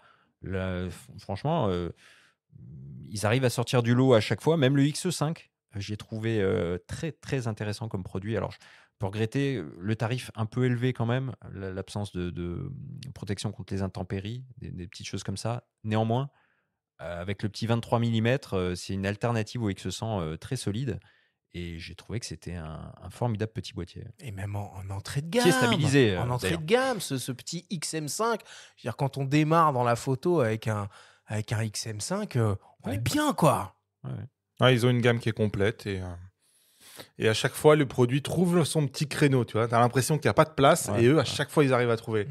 Et le X5, tout le monde disait, ouais, il n'y a pas grand chose à faire, franchement. Et bim, ils arrivent à inventer un X100 à objectif interchangeable. Exactement. Et puis la petite roue de simulation de film, c'est sympa. C'est pas une révolution. D'ailleurs, le XM5 en a une, hein. Mais la manière dont ils l'ont intégré, c'est assez classe, assez subtil. Ça fonctionne. Ça cartonne. non, mais ça cartonne sur le marché. Alors moi, je les trouve très excitants au niveau des boîtiers. Je suis un peu moins emballé sur le côté optique. Bon, il y a moins d'annonces. Puis je sais pas, je trouve qu'il y a une espèce de mayonnaise qui prend pas au niveau des optiques chez Fujifilm. Globalement, quand je pense optique Fujifilm, je pense à Sigma, moi, personnellement. Je sais pas ce que vous en pensez. Fuji, on a l'impression, c'est un peu détourné de sa gamme grand public. X qui justement était confronté à ce que peut faire Canon, à ce que peut faire Sony et compagnie. Et on a vraiment l'impression, on a dit tout à l'heure, qu'ils ont fait un pas de côté pour faire des produits justement pour lesquels ils ont peu de concurrence et qui apportent autre chose. Et effectivement, dans le renouvellement des optiques, c'est incroyablement lent. Tu parlais tout à l'heure du 1655, mais je crois qu'il n'était pas de 2025, le 1655. C'est une optique qui est sortie en début 2024. Ouais. Donc c'est déjà il y a super longtemps. On n'a toujours pas de renouvellement d'un 50, 150, 140. C'est 40-150, non? Ou 50-140. Ouais. Et ouais, c'est des optiques où tu te dis 12 ans après, pas de renouvellement, il n'y a pas de roadmap. C'est vrai que ça va beaucoup trop lentement pour être compétitif. Les choses évoluent. Donc moi, je pense que c'est probablement un signe d'un ralentissement de Fuji sur sa gamme grand public.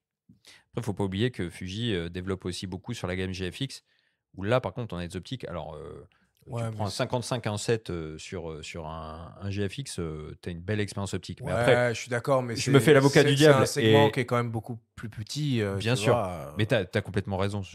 J'avais envie de me faire l'avocat du diable. Mais non, je vérifie, c'est le 50, effectivement 140, dont on attend une version 2. On pourrait même aller jusqu'au le vieillissant 100-400, qui était une très très bonne optique, mais alors qui pour de la PSC quand même assez encombrante. Certes, ils ont sorti un 200-600 qui est assez remarquable, mais ce serait sympathique d'avoir une version 2 de ce zoom-là. Bon. Allez, on continue notre petite tournée avec Leica qui, cette année, célèbre ses 100 ans d'existence. Le constructeur a lancé le SL3S, plus abordable avec de gros guillemets, 5 190 € que le SL3, mais encore largement plus cher que le Lumix S5 II, boîtier qui s'en inspire beaucoup. Bon, À qui ça s'adresse? Le SL3S, l'expérience Leica, ok, c'est des budgets assez élevés. Parce que finalement, quand on est Leicaïste et qu'on a le budget pour s'acheter un SL3S, est-ce qu'en fait, on n'a pas le budget pour s'acheter un SL3 tout court, quoi? Bah, les cas, le problème, ou le problème, ou leur force, c'est qu'il y a des aficionados et il y en aura toujours. Donc, les gens ont envie de se faire plaisir. On connaît les accointances avec Lumix, que ce soit sur les Deluxe, que ce soit désormais sur les SL.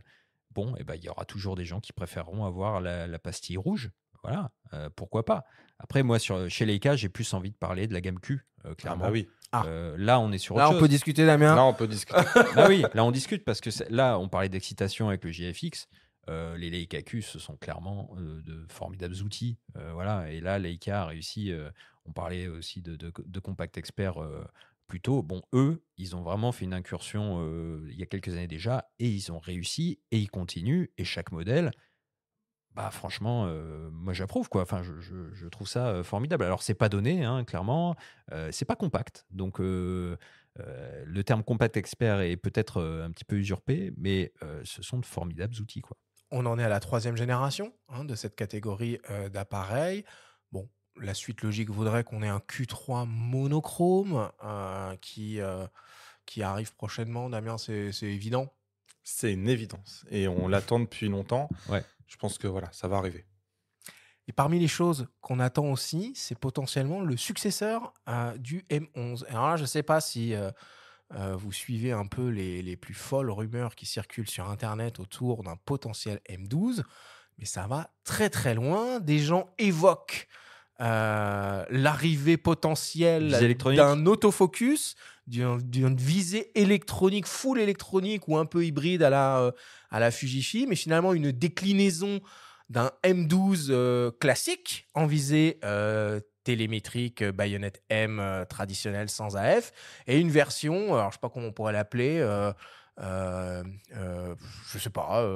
Je parlais d'aficionado, hein, Leica, ça va ruer dans les brancards là. Hein, parce Ah que ouais, mais attends, s'ils font ça, s'il y les avait- puristes du Leica M Je et de suis la visée d'accord, télémétrique. mais essayons de réfléchir, de se projeter un peu. Un M12 avec un AF et un viseur électronique, franchement, c'est pas inintéressant non plus, quoi.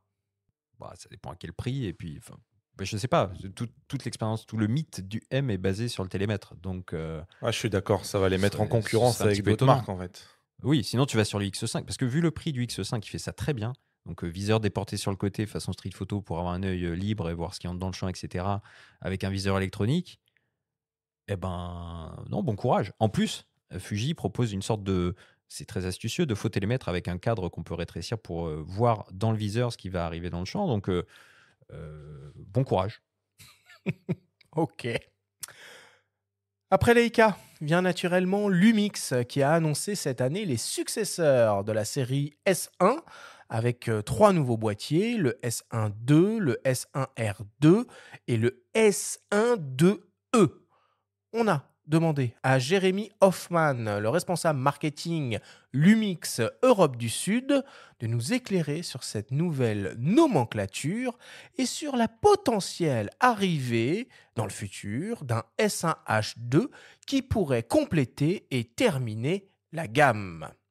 Alors, c'est vrai que 2025 a été une année particulièrement dynamique pour Lumix, puisqu'on a fortement accéléré notre développement sur le plein format, puisqu'on a fait renaître toute la gamme S1, comme tu l'as dit, avec 3 nouveaux produits cette année, S1 S1 pour Essential et S1R2.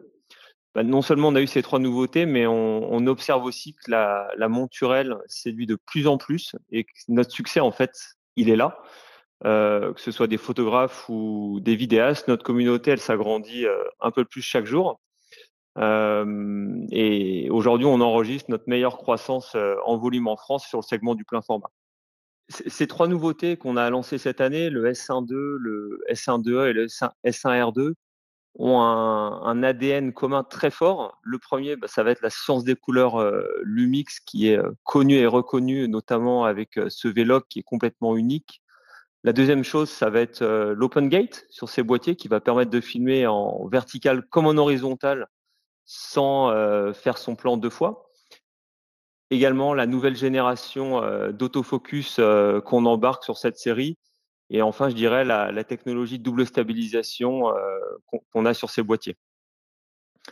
Après, si on se concentre plus précisément sur le S1.2 qui aujourd'hui est notre best-seller, il s'installe progressivement comme un vrai incontournable, notamment auprès des vidéastes, grâce à ce nouveau capteur de 24 millions qui est semi-empilé, le 5,8K en 60p, l'open gate et surtout cette dynamique exceptionnelle de 15 stops en Vlog.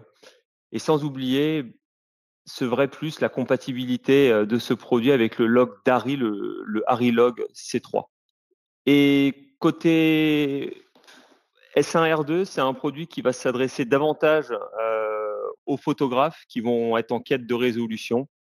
Et enfin, le S1.2e pour Essential, comme son nom l'indique, c'est une évolution du S5.2X dans le corps d'un S1.2 en fait, avec cette nouvelle ergonomie qu'on peut avoir sur la série S1.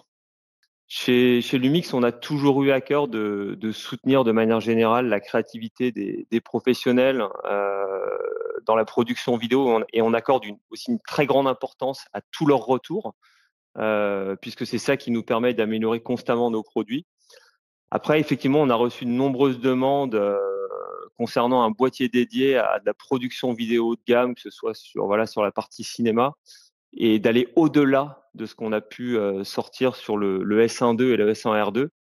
Toutefois, on en est encore au stade des discussions approfondies et de coordination interne pour pouvoir proposer globalement le meilleur produit qui soit et de répondre à toutes ces demandes des créateurs aujourd'hui qui sont de plus en plus exigeants. Ce serait bien, Damien, tu penses, un S1H2? Oui, forcément, un boîtier qui s'adresse à leur cœur de cible quand même, qui sont les vidéastes. Donc évidemment, c'est normal qu'il y ait une grosse attente. Je pense que les gens ont peur d'acheter un S1.2 et que dans 3 mois, ils voient arriver un S1H qui est censé être le produit vraiment dédié à la vidéo.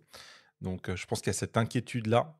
Mais c'est vrai que les produits récents, là, S1R2 et S1.2, leur ont permis quand même de proposer des produits dont l'expérience va encore bien plus loin que ce qui se faisait avec le S5.2, même si je trouve qu'il y a toujours un mais qui est un peu dommage. Tu vois, on a un S5.2 qui est incroyable, mais la 4K 120, on a un autofocus qui est un peu moins bon que dans les autres définitions. La détection des sujets va pas marcher pareil. À chaque fois, c'est ce mais-là, je pense, qui leur empêche d'avoir un énorme succès. Et peut-être un petit manque de clarté aussi. Enfin, moi, je me souviens du lancement du S1R2 où ils jouaient un peu sur les deux tableaux au moment du lancement, je crois, vidéo et photo. Depuis, le discours a l'air d'avoir un peu évolué. Ils sont un peu plus sur la photo. Et c'est clairement la vocation de ce S1R2 qui est un boîtier, je trouve, qui a été peut-être un peu mal apprécié à son lancement, que perso, j'ai beaucoup aimé. Je trouve que on a parlé de l'absence de capteurs empilés ou semi-empilés, mais ça a permis finalement d'avoir un coût plus mesuré, donc plus abordable pour de la haute définition. C'est une stratégie qui est plutôt intéressante. Donc c'est pas mal. Après, il faudrait qu'ils clarifient peut-être un peu plus leur gamme. On a du S5.2, du S5.2X, S1.2, S1.2E, S1R2, S9. On s'y perd peut-être un petit peu. Si on est consommateur et qu'on découvre un petit peu la gamme, on se dit, oula, on met les pieds où là où se situe tel ou tel boîtier. C'est un peu notre job aussi. Hein. C'est pour ça pas toujours facile. Hein. On essaie de décrypter. Mais en parlant avec eux, on se rend compte que c'est pas forcément si simple pour eux non plus. Donc bon voilà. Mais les produits sont effectivement bons. La F a quand même bien progressé ces dernières années. Même si je rejoins Damien, moi le S1.2 pour avoir pas mal essayé, même en photo de sport, j'étais un petit peu déçu peut-être par même la mémoire tampon avec une CF Express. Mais on est à des années-lumière du S5 et surtout des S1 première génération. Hein. Là, à ce niveau-là, c'est évident. J'anticipe un petit peu sur Madame Irma. Damien, selon toi, si S1H2, il devait y avoir, est-ce qu'il devrait partir sur un carrossage vidéo pro ou reprendre le carrossage du S1.2? Non, tu as raison. Toi, je ne m'étais pas fait la remarque, mais c'est vrai que ça aurait beaucoup de sens d'avoir un Lumix qui ne soit pas un appareil photo qui fait de la vidéo en termes de carrossage. Tu vois, d'avoir une spécialisation avec que des boutons, avec une ergonomie. Tu vois, je suis toujours étonné sur un Lumix souvent. Alors, sur les S1, non, hein, tu as maintenant le switch photo-vidéo, mais avant, il fallait directement sur la molette se mettre en mode vidéo. Ouais. Et tu ne pouvais pas utiliser les modes PASM parce que tu étais en mode vidéo. Sur les S5, c'est comme ça. Donc, je pense que sur le S1H, ça serait le boîtier pour faire ça, ouais. Typiquement, un carrossage genre FX3 ou genre... Ouais, on peut même supprimer le viseur, tu vois. Ouais. Ce qu'ils ont fait sur les BGH, ils ont des modules comme ça. Exactement, ouais. En optique, Lumix, bon, c'est pas très, très, très, très excitant. Il y a assez peu de nouveautés. Le constructeur s'appuie beaucoup sur la Helmont Alliance et sur Sigma qui décline évidemment toute sa gamme full frame en monture L. Et Dieu sait qu'elle est complète et attirante. Non, mais c'est pour ça, en fait, quand tu dis pas excitant, effectivement, si on regarde que le catalogue Lumix, c'est clair. Et là, on parlait de renouvellement, il y a des optiques qui doivent être renouvelées. Le 24-105 qui est un peu lourd, un peu encombrant, même s'il est pas mal. Le 70-200, f2.8 pareil, 24-70. Mais il faut pas oublier une chose, il y a l'Alliance et Sigma, ce que sort Sigma, on va y venir, en monture L. Ça envoie du pâté. Ça peut justifier en soi le passage sur un Lumix S, en fait, tout simplement. Ouais, il y a quand même eu 2 optiques qui étaient très attendues. Le 24-60 f2.8, avoir un 24-60 comme ça dans un corps aussi compact, aussi léger, à un prix abordable, je trouvais que c'était quand même un bel apport, tu vois, à la gamme. Et le 100-500 qui vient d'être annoncé. Et depuis les années qu'on attend un téléobjectif ils ont chez mis du Lumix. temps. Là, ça fait du bien d'enfin d'avoir l'optique, parce que tu parles de Sigma et tu as raison, c'est un très bon apport. Moi, je reste toujours un peu déçu que la stabilisation de l'optique puisse pas fonctionner avec la stabilisation du capteur. Ils ont beau être dans la même alliance. Chez Sony, quand tu prends un Sigma, tu le mets sur ton Sony, ça fonctionne. Tu as la même stabilisation que si tu mettais un Sony. Eux, ils sont dans la même alliance et les 2 stabilisations ne fonctionnent pas ensemble. Et quand tu fais de l'animalier, franchement, je trouve que c'est décevant, quoi. Non, ça, tu as tout à fait raison. Et ça, c'est une pierre de plus dans le camp du coup du 100-500, en faveur du 100-500, parce que là, la double stab fonctionne. Et c'est vrai que c'est un des arguments à la fois en micro 4 tiers et plein format chez Lumix. Et ouais, ça, c'est un point qu'il faut quand même souligner. Bon, écoutez, ça marche très bien. Moi, je jette des gros pavés dans la mare et puis vous me calmez, vous me remettez les pieds sur terre. Continuons comme ça. On fait des petits pas japonais, nous. C'est parfait. Je reste chez Lumix. Le micro 4 tiers, il se passe plus grand-chose. La marque est beaucoup moins dynamique que, évidemment, OM System. La marque dit qu'elle maintient les 2 systèmes, le full frame, le micro 4 tiers. Bon, combien de temps ça va durer, ça, selon vous Longtemps. Après, Ah ouais. Ouais, je pense que ça va durer longtemps. Ils ont une belle clientèle en les GH quand même, qui vont pas jeter leur optique, tu vois. Donc ils vont renouveler le boîtier, je pense. On a vu qu'avec le G9, c'est ça ? G9-2, que même maintenant, ils reprenaient le même boîtier que le full frame. Donc en fait, ils changent que les composants internes, probablement même gardent peut-être même le même processeur, ils changent le capteur. Ils ont pris un S5 II et ils ont mis ça. le 4 tiers 2. Je pense que cette stratégie-là va perdurer, ça va leur permettre de faire quand même avancer leur boîtier micro 4 tiers sans avoir énormément de R&D, parce qu'on va pas se mentir, je pense que la R&D micro 4 tiers, elle est tranquille. Elle est tranquille, ouais. Voilà, Mais c'est un bon mot. pensons aux utilisateurs de micro 4 tiers qui, pendant des années, ont peut-être souffert de la comparaison, notamment au niveau de l'autofocus avec la concurrence, pour maintenant profiter un peu d'avoir un autofocus haut niveau avec les G9 II, GH7 et sans parler d'OM System, on en parlera tout à l'heure. Et on n'a pas mentionné quand même quelque chose qui, pour le coup, je trouve Lumix est leader sur ça, c'est l'Open Gate. C'est eux qui ont quand même démocratisé le truc. Et là, avec le S1 II, c'est la première fois qu'ils offrent de l'Open Gate en 60 images par seconde, ce qui donne aux créateurs quand même la possibilité de faire un petit ralenti. L'Open Gate, pour ceux qui ne savent pas, c'est la possibilité de travailler sur un capteur 3,5. Donc, on travaille sur toute la surface du capteur dans le but ensuite d'avoir un 16 neuvième et d'avoir un 9 16e. Donc, on travaille les 2 formats des réseaux sur un seul plan.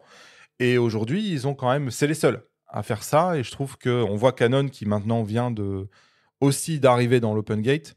C'est ceux qui maîtrisent le mieux, en tout cas, cette technologie qui a l'air de beaucoup plaire aux créateurs. Et puis sur l'anamorphique aussi, quand même, ils sont en tête de proue un petit peu sur ce plan-là, non ? Ouais, et sur la stabilisation de manière générale. On parlait tout à l'heure de Canon qui ne mettait pas de stable. Eux, pour le coup, c'est l'inverse. C'est probablement une des meilleures stables qui existent. Ouais. Bon, allez, on continue. On passe à Nikon qui signe une année extraordinaire avec entre autres donc, le Z5 II et plus récemment le ZR, des boîtiers ultra séduisants et surtout positionnés à des tarifs relativement contenus. On a échangé avec Nicolas Gillet, le responsable marketing et communication de Nikon France, qui nous parle de la stratégie tarifaire de la marque et du positionnement de ce nouveau, ou plutôt cette nouvelle ZR. on écoute nos clients, on essaie de segmenter notre offre. Le Z9 à l'époque avait déjà surpris pas mal par son tarif. Le Z8 dans la foulée également. Donc voilà, on essaie d'être pertinent, d'être impactant. La ZR, en fait, c'est une alternative à ce qui existe. On arrive un petit peu sur, pour nous, un nouveau marché avec cette caméra. Donc, on se positionne là où on pense qu'il y aura une écoute attentive du marché. Donc oui, on est sur une gamme de produits qui, à mon avis, est assez pertinente et qui offre des caractéristiques que les utilisateurs ont besoin à un tarif juste. Donc voilà un peu notre stratégie, c'est de répondre à une demande le mieux possible. Bon, Nicolas minimise un peu, selon moi, quand même, le positionnement tarifaire que je trouve particulièrement agressif autour de cette nouvelle caméra, la ZR. On peut la comparer à quoi chez les autres constructeurs, cette caméra, Damien? Chez Sony, ça serait le ZVE1. Chez Canon, aujourd'hui, ils n'ont pas vraiment de caméras qui sont dans cette gamme-là. Ça manque, d'ailleurs. Chez Lumix, ça serait le S1IIe. Chez Sony, il y a la FX2 aussi. Mais en fait, quand on regarde tous ses concurrents, Nikon en apporte beaucoup, beaucoup plus que ce qu'il y avait avant sur le marché. Quand on voit Lumix qui vient de sortir son produit, qui était un produit, c'est rebrandé, quoi. Ils n'ont pas fait de R&D, il n'y a aucune nouvelle spec, il y a encore du recadrage en 4K60. Là, c'est vrai que Nikon, c'est impressionnant. Ils arrivent avec ce nouvel écran, ce 32 bits en interne, la capacité en RAW avec du RAID. À ce prix-là, c'est vrai que c'est incroyable. Moi, ma vidéo s'appelle « Ils cassent le marché ». Je pense vraiment qu'ils cassent le marché, quoi. Et c'est un truc dont ils ont pris l'habitude. Ils l'ont fait pour le Z9, ils l'ont fait pour le Z8, ils viennent de le faire pour le Z5 II. Ouais. Ça devient leur stratégie. Il y a que le Z6 III, quelque part, qui est un peu l'exception, qui est pile, on va dire, dans les prix, mais c'est exactement ça. Il avait raison, Nicolas, de rappeler que le Z8 et Z9, au moment où ils les sortent, par rapport à la gamme Sony Pro, c'est quand même un sacré pavé dans la mare, quoi. Ouais, ils en apportent beaucoup plus pour un prix identique à la concurrence. Donc, c'est une très bonne stratégie. Et est-ce que vous pensez que Nikon a ses chances, finalement, sur ce marché de la vidéo? Alors, outre le produit, outre ses caractéristiques, outre son prix, il y a quand même le passif et puis le cœur des vidéastes et les vidéastes qui sont déjà, pour beaucoup, déjà équipés et déjà lancés dans un système. Il y a quand même deux choses qu'on pourrait rappeler, c'est que sur les réflexes, ça a été la première marque à intégrer de la vidéo HD à l'époque. C'était le D90. Alors, ça ne rajeunit pas, mais c'est quand même... Ça leur donne un petit peu de légitimité, alors qu'on va d'abord penser à Canon, Sony, Panasonic quand on parle de vidéo. Et puis, évidemment, le rachat récent de Red, qui explique d'ailleurs la naissance de cette vidéo. Maintenant, est-ce que ça suffit à légitimer? Bon, ça, on va voir, mais le positionnement très agressif, tout ce qu'ils mettent dedans, notamment avec les modes log propres à Red, bon, sur le papier, ça fait un petit peu saliver, quoi. Bon, au-delà de ça, cette année pour Nikon, ça a été aussi l'année de l'entrée de gamme, aussi bien sur le full frame que sur la PSC, de produits, pareil, ultra séduisants, Z5 II, Z52. On a son bonheur à tous les niveaux maintenant sur la gamme Nikon. Oui, mais bon, ils viennent de commencer la nouvelle génération d'optiques. Ça manque encore parfois d'optiques et de solutions qui permettent de... C'est vrai que voilà, les boîtiers sont là, les optiques, parfois on se dit j'aimerais avoir encore mieux. Ils viennent d'annoncer une gamme d'optiques cinéma qui vont développer, qui va aller bien, je pense, sur le Nikon ZR et sur toute cette nouvelle gamme. Mais c'est vrai que c'est encore un chantier, quoi. Bon, après, niveau optique, on a quand même l'ouverture de leur monture. Alors, c'est Tamron qui a pris qui a fait le choix stratégique, en tout cas, d'aller et de décliner ses objectifs en full frame et en APS-C en monture Nikon Z. Bon, voilà, quand on a un budget un petit peu contenu, il y a des très belles choses chez Tamron en monture Nikon Z pour du full frame. Et chez Viltrox, on en a parlé tout à l'heure, entre autres. C'est vrai. Allez, on continue avec OM System qui vient tout juste d'annoncer un impressionnant 50-200 mm f2.8, une optique qui n'a tout simplement pas d'équivalent dans le monde du full frame. On a échangé avec Thierry Bourque d'OM Digital Solutions et lui avons demandé si l'optique et particulièrement les longues focales étaient devenues l'argument numéro 1 en faveur de leur système micro 4 tiers. Un des avantages du micro 4 tiers est justement la conception des optiques que l'on ne peut pas forcément trouver ailleurs. Donc les nouveautés actuelles sont le 50-200 en 2.8. Donc pour rappel, un 50-200 2.8 est un équivalent 100-400 à 2.8 d'ouverture. On a également sorti le 150-400 récemment et le 90 macro. Donc ces trois optiques permettent de créer des optiques qui sont parfaitement uniques, qu'on ne peut pas trouver en équivalent chez mes confrères, ni en volume, ni en ouverture. Donc le micro 4 tiers, effectivement, permet d'aller chercher des valeurs focales et un savoir-faire optique qui met en avant les avantages du micro 4 tiers. L'idée que l'on a chez OM System, c'est vraiment de parler d'un système boîtier optique et on est persuadé que par l'optique, on va donner aux gens l'envie de découvrir également nos boîtiers. Bon, c'est clair que les dernières optiques d'OM System, elles sont assez cool, elles sont assez innovantes, et puis elles peuvent, d'une certaine façon, réellement faire réfléchir à aller sur le système micro 4 tiers d'une manière générale. Pourquoi pas des boîtiers OM System? C'est vrai que quand on s'intéresse à la photographie animalière, sur le papier, ça a l'air quand même très très cool, quoi. Oui, de nature de manière générale, parce que les C'est vrai, produits c'est vrai, sont c'est vrai. tous protégés contre les intempéries, quelle que soit la gamme. Ça, c'est un peu une signature d'OM System. La stabilisation interne est très bonne. Et puis, il y a des optiques comme le 90 mm macro qui sont assez extraordinaires, assez uniques sur le marché, où là, on parlait de stab tout à l'heure. La stab optique avec la stab du boîtier permet de faire des choses assez dingues, avec toutes les fonctions créatives embarquées, focus stacking, etc. Donc, c'est chouette. Il y a toujours ces petites innovations que moi j'aime bien. Ils ont intégré des filtres ND dans les boîtiers. C'est les seuls à faire ça. Alors, filtres ND2, ND4, etc. On trouve parfois des filtres ND sur les X100, par exemple, mais c'est loin d'être généralisé. Ils font même des filtres GND gradués. Donc, c'est innovant, c'est créatif. C'est assez fun à utiliser. Et quand on aime les longues focales, effectivement, c'est une bonne raison d'aller sur l'OM System, sur le système d'OM System, voilà. Notamment avec ce 50-200 qui vient de sortir, f2.8, alors là, qui par contre est une vraie prouesse technologique, et c'est un zoom qui, à mon avis, va marquer les esprits. Oui, puis ça fait plaisir de voir une optique 100% OM System qui a pas eu, ou a priori, c'est pas un développement qui était dans les cartons au moment où ils ont racheté Olympus. Donc, c'est cool de voir un vrai nouveau produit. Il y en a certains qui pouvaient se demander dernièrement si finalement ils n'étaient pas. Est-ce que la marque continue à vivre, était capable encore de développer des produits ambitieux? Là, c'est vraiment la preuve que oui, ils sont capables. On a vu l'arrivée de l'OM3 cette année, positionnement un peu compliqué. Et puis moi, j'attends toujours, chère personne de chez OM System, mon P9 qui ne vient toujours pas. Voilà, tu Toujours parlais pas, d'absence de toujours boîtier pas. vintage tout à l'heure. Le P9 est quand même la preuve qu'ils savent Qu'il faire. n'est pas là, qu'il est absent. Oui, C'est surtout cette preuve-là. Ils sont très bons dans ce domaine-là, donc pourquoi pas, mais on attend toujours. Bon.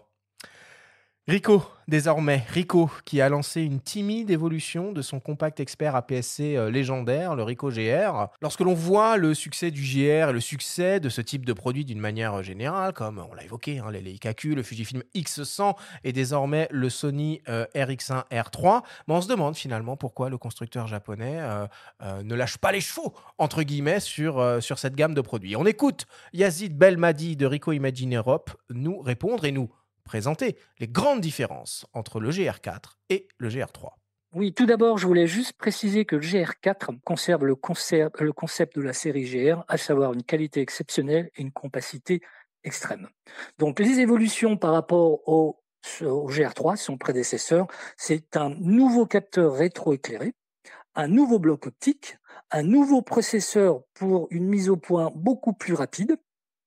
Bien sûr, également, nous avons travaillé sur l'autonomie donc de l'appareil, puisque nous avons intégré dedans une nouvelle batterie avec un ampérage plus élevé.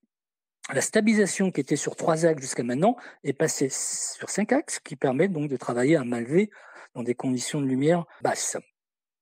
Également, une meilleure gestion du bruit, notamment dans les hautes sensibilités. C'est un élément important. Une mémoire interne aussi de 53 Go, ce qui correspond à peu près à 3500 images au format JPEG, ce qui n'est pas négligeable. À ce sujet d'ailleurs, carte interne sera donc de la micro SD et non plus de la SD. Deux nouvelles fonctions aussi plutôt sympas pour les créateurs. C'est un mode cinéma vert et jaune, un flash dédié, le GF2, qui sera donc à l'image de l'appareil très compact, et l'appareil lui-même qui va perdre 2-3 mm d'épaisseur. Voilà. Nous allons effectivement décliner d'autres modèles, notamment le GR4 HDF, sur lequel nous avons enlevé le filtre de densité neutre pour le remplacer par un filtre mixte. Et cet appareil est en cours de développement. Bon, finalement, ce GR4, même recette, mais voilà, toujours un succès, et puis pas mal d'évolutions. Pas mal d'évolutions, oui et non. Moi, je reste un petit peu sur ma faim, mais surtout au niveau de l'ergonomie, parce que à la fois c'est bien, c'est une recette qui est éprouvée, qui est appréciée, mais parfois on aimerait voir certaines petites évolutions. Moi, je pense à l'écran, ça aurait été bien d'avoir un petit écran orientable, au moins inclinable un petit peu. Il ne faut pas oublier quand même que le GR3, ça date de 2019 maintenant, ça commence à dater. Donc, avoir une stable sur 5 axes au lieu de 3, ok, mais c'est pas sûr que ce soit des atouts décisifs sur ce type d'appareil. Il y a beaucoup d'utilisateurs de GR qui regrettaient l'absence du flash intégré du GR2, j'en faisais partie. Ils sortent un flash, mais en option, qui vient encombrer le produit. Donc, moi, je trouve que c'est un peu mi-figue, mi-raisin. J'aurais aimé un capteur plus défini que ça. Ah ouais. On passe de 24 à 26, bon, c'est assez neutre. Et puis surtout, voir enfin arriver le GR que tous les utilisateurs attendent, qui est une version uniquement monochrome. On sait que Ricoh sait faire, hein, sur les Pentax K, ils ont sorti un réflexe entièrement monochrome. Donc, on ne désespère pas, ça peut arriver, mais moi personnellement, ce GR4 ne m'a pas non plus bouleversé. Bon, GR4 monochrome, pourquoi pas? Est-ce que tu penses, Damien, que Ricoh devrait pousser la déclinaison de ce produit encore plus loin, comme l'a fait Leica sur ses Q3, avec différentes focales proposées sur ces produits-là? Ouais, ça a du sens, effectivement. Même si, franchement, moi, le GR4, il répondait quand même à des choses qui n'allaient pas sur le GR3. Typiquement, la batterie a été Ouais. revue. On est sur une Oui. nouvelle batterie, l'optique a été refaite. On a du stockage interne qui n'était pas. Donc, vraiment, maintenant, on peut partir avec son GR4. On n'a même plus besoin de penser à mettre une SD directement. On a 53 Go. D'ailleurs, c'est une micro SD maintenant, c'est plus une 48 SD. Go. Ouais, micro SD. Donc, il y a eu quand même des. Au début, quand je l'ai vu, je me suis dit, voilà, franchement, ils n'ont rien changé. J'étais déçu. Puis finalement, bon, passant du temps avec, il y a quand même des améliorations ciblées qui sont les bienvenues. Après, c'est clair qu'un monochrome, comme fait Leica avec son Kudo monochrome, là, ça aurait beaucoup de sens aussi, hein. Pour les amoureux du monochrome, ça serait quelque chose de très intéressant. Ok, allez, on continue notre tour des grands constructeurs photo-vidéo et on passe à Sigma, qui a aussi passé une année complètement folle, aussi bien au niveau des optiques que boîtiers. Le constructeur a une position unique sur le marché de la photo et on a demandé à Foucault Prové, le directeur de Sigma France, de nous en parler. Alors, nos plus grandes forces, en fait, résident dans nos capacités de développement et nos capacités de production. Vous savez qu'on a une seule usine qui est installée à Aizu, au nord du Japon, d'où sortent 100% de nos produits. Et dans cette usine, on trouve également des ingénieurs qui terminent le développement des produits qui ont été préalablement développés au centre de recherche et développement au siège à Kawasaki. Et donc, la mission en fait de Sigma, c'est de proposer les meilleurs produits en objectif, que ce soit en termes qualitatifs, mais également en termes de focales les plus intéressantes pour les utilisateurs. Et donc, le but, c'est d'être le meilleur fabricant d'optique, quel que soit l'objectif dont on parle. Donc, nous développons, comme je le disais, nos capacités de développement, d'ingénierie et de production au niveau de l'usine d'Aizu. Et donc, tout ce système de production nous permet de maintenir notre position en tant que meilleur fabricant d'optique, de notre point de vue, certainement, que ce soit auprès des fabricants d'optique, mais également si on se compare aux grands fabricants de boîtiers. Et d'un autre côté, nous avons également cette deuxième corde à notre arc qui est fabricant de boîtiers. Nous fabriquons des boîtiers depuis 1976, d'abord en argentique, puis en numérique depuis 2003. C'est un marché sur lequel il y a déjà beaucoup d'acteurs, et donc c'est déjà un challenge en soi de proposer des nouveaux boîtiers. Et donc le fait que ce marché soit déjà bien bien chargés en concurrents, nous incitent à développer des concepts uniques et innovants. Et donc, notamment, nous avons été les premiers à retirer l'obturateur mécanique d'un boîtier avec le FP en 2017. Nous avons, pour le BF qui vient de sortir, repensé entièrement l'interface utilisateur pour le rendre beaucoup plus simple à utiliser pour des gens qui n'auraient pas une culture photo, une culture photo immense et qui n'auraient pas appris à se servir d'un réflexe numérique préalablement. Et donc tous ces challenges et ces objectifs nous permettent aujourd'hui de revendiquer le titre de meilleur fabricant d'optique au monde, avec le 135.1.4 que nous venons d'annoncer, le 35.1.2 que nous venons d'annoncer, les innovations technologiques, et sur la partie boîtier, le succès du BF qui est largement au-dessus de toutes nos attentes, et dont nous avons encore du mal à livrer les produits. Bon, Sigma, cette année, c'est avant tout hyper impressionnant au niveau des nouvelles optiques, aussi bien en full frame que en APS-C, un segment qui n'est pas du tout négligé par l'opticien, le fabricant japonais. C'est une bonne chose. Ouais, et puis ils arrivent à faire des optiques qu'on n'avait jamais vues jusqu'à maintenant. Je pense que c'est ça le défi des opticiens, c'est de pas que faire des V2 ou de faire des V3, mais aussi de savoir proposer grâce à des nouvelles lentilles qui Faire n'existaient de pas à l'innovation, l'époque, quoi. des choses qu'on savait pas faire. Jusqu'à Ouais. maintenant, tu vois, on avait du 24, du 50, enfin Ouais. du 35, du 50, du 85, mais on n'avait jamais de 135-1.4. Bam, 135-1.4, tu vois. Un voyageur, ils arrivent maintenant à faire un 20-200 mm sur du plein format. C'est pareil, c'était du jamais vu. Donc, ils ont réussi à faire 4-5 optiques cette année qui se démarquent vraiment, qui n'ont pas de concurrence, qui n'existaient pas, qui sont quand même une preuve de savoir-faire. J'en parlais, moi, dans mon dernier podcast. Ils ont aussi la particularité d'être les seuls, finalement, à pas tellement avoir fait d'outsourcing et d'avoir des usines dans d'autres pays d'Asie. Ils font tout au Japon, ce qui leur permet de mieux contrôler les tarifs douaniers imposés par Trump. C'est probablement la marque qui gère le mieux ça. Et le fait de ne pas être coté en bourse, tu disais, c'est une entreprise qui est familiale. Ils ont aussi cette capacité à prendre des décisions sans avoir besoin de répondre à un actionnaire ou de devoir faire à tout prix une marge qui est fixe, qui fait qu'ils ont une position intéressante sur le marché de la photo, qui leur permet probablement d'affronter une concurrence chinoise qui est de plus en plus vigoureuse. Ils vont avoir besoin de ces atouts-là. Moi, ce qui me paraît fou vis-à-vis de Sigma et de cette capacité à sortir des nouveaux produits constamment, régulièrement. Je crois que c'est quasiment une dizaine de nouvelles optiques qui ont été annoncées cette année. J'ai eu la chance de la visiter, moi, cette usine à Izu. Bon, c'est complètement délirant, mais elle n'est pas extensible non plus. Donc, je ne sais pas comment ils arrivent à gérer toutes ces références, toutes ces montures, tous ces machins. Ça doit être un casse-tête de industriel assez déroutant. Non, puis là, on parlait d'originalité. Ils ont quand même sorti le BF aussi, alors qu'il y a un peu un ovni. Mais on peut se dire, ils se sont fait plaisir. Mais là encore, ils se sont démarqués, ils ont fait parler d'eux. Et c'est un boîtier qui sera hors norme. Plus, qui figurera plus sur des étagères ou qui sera un objet de luxe, de déco, etc. Mais enfin, Sigma parvient à sortir des boîtiers. On attend toujours un éventuel serpent de mer hybride plein format avec un capteur Foveon. On n'entend plus trop parler. On ne sait pas trop où en est le projet. N'empêche que sur les optiques, c'est dément. La qualité est au rendez-vous. Et puis, sur les boîtiers, ils sortent un BF. Il y a eu des FP, FPL en vidéo aussi.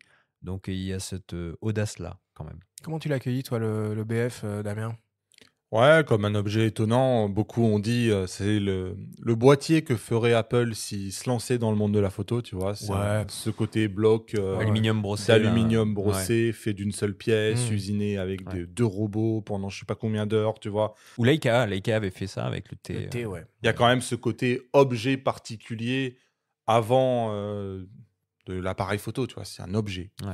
Après, c'est vrai qu'une fois la découverte passée, c'est pas un objet qui est très agréable à utiliser dans le sens où t'as pas de grippe, t'as pas de prise en main, tout n'est pas toujours pratique. Ils ont certes fait ces contrôles haptiques qui sont hyper innovants, mais c'est vrai que sur le terrain, quand tu passes un moment avec, tu finis par t'enlacer. Ça apporte pas un confort particulier. Et justement, c'est probablement, mais est-ce qu'ils ont le droit ? Moi, c'est probablement ce qui me déçoit, tu vois. J'aimerais voir Sigma faire un boîtier APS-C grand public. Tu vois, aujourd'hui, en Helmont, on n'a toujours pas de boîtier APS-C, ça paraît fou. Ils font des optiques APS-C, il n'y a pas de boîtier sur lesquels les mettre. Et à chaque fois, ils font des boîtiers qui sont, on parlait de Fuji, un pas de côté, tu vois, qui sont à chaque fois des propositions très différentes, qui font envie, qui sont intéressantes. Mais on aimerait les voir débarquer dans le grand public. Mais Est-ce que c'est possible? Est-ce qu'ils n'ont pas un accord avec Panasonic dont ils reprennent les processeurs, par exemple, pour pas venir sur ce terrain-là? En tout cas, tu évoques leur gamme d'optique APS-C. Je l'ai déjà évoqué à plusieurs reprises au cours de cette émission. Elle est très cool, elle est très séduisante et clairement Sigma fait le boulot de Canon sur ce segment-là. Il y a de la focale fixe, il y a de la focale fixe très lumineuse, il y a du zoom. Pour compléter avec du méga zoom, on peut aussi aller regarder ce qui se passe chez Tamron. Quel que soit le boîtier, monture E, monture X, monture RF, certains modèles sont déclinés en monture Z aussi en APS-C. Chez Sigma, on est plutôt bien accueilli. Vis-à-vis de la déclinaison de monture en full frame, il n'y a rien en monture Nikon Z. Bon, c'est un choix stratégique, c'est une entente industrielle.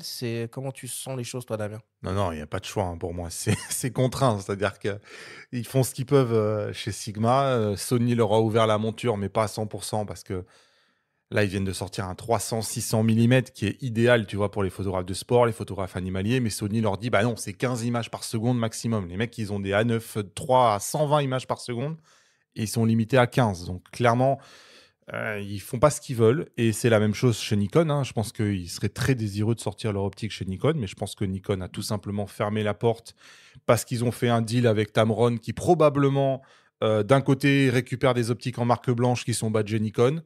Et de l'autre côté, ça leur permet d'avoir un accès à la monture et de proposer leur optique, probablement en exclusivité, hein. Il doit y avoir un deal gagnant-gagnant, c'est normal.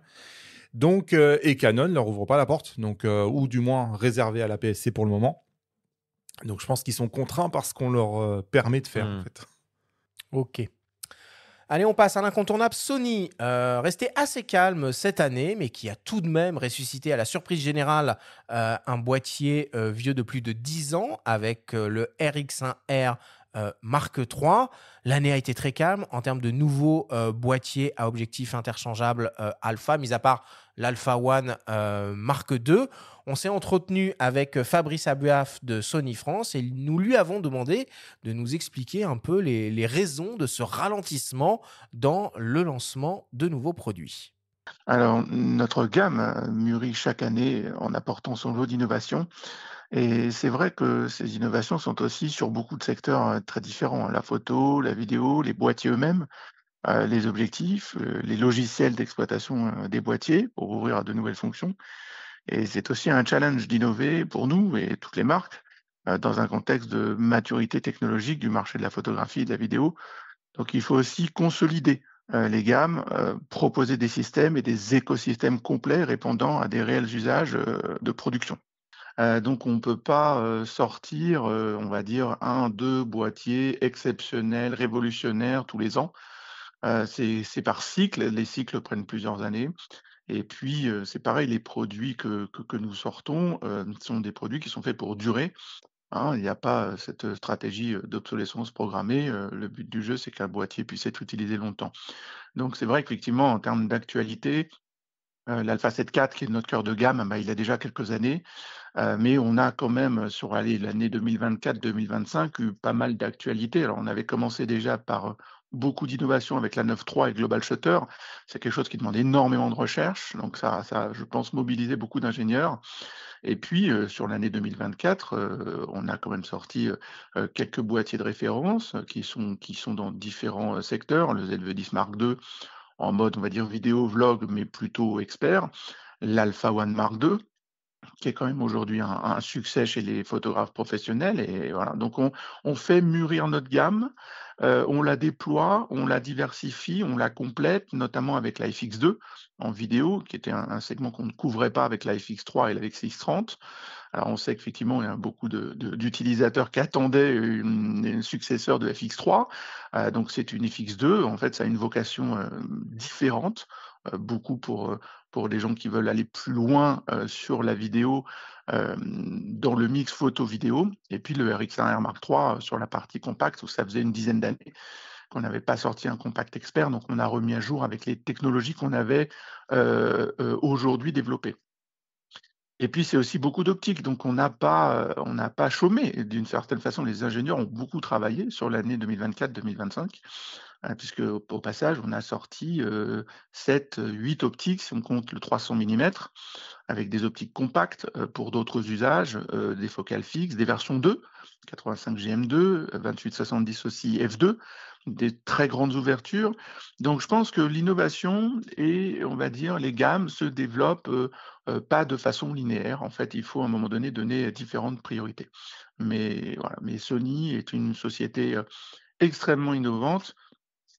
Et je pense que les utilisateurs l'ont bien compris et nous renouvellent de leur confiance en permanence, que ce soit pour les boîtiers alpha ou les boîtiers vidéo. Et on le sent, on l'entend, on voit dans les événements le nombre de gens qui viennent vous voir, des gens qui changent aussi de marque pour venir en Sony.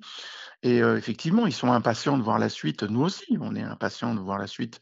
Voilà, mais cette confiance-là, bien sûr, elle est méritée parce qu'il y a forcément une suite et les ingénieurs travaillent d'arrache-pied pour toujours essayer de trouver, dans un contexte concurrentiel très actif, de quoi vraiment innover et faire la différence et continuer à faire la différence sur ce marché de la photo et de la vidéo.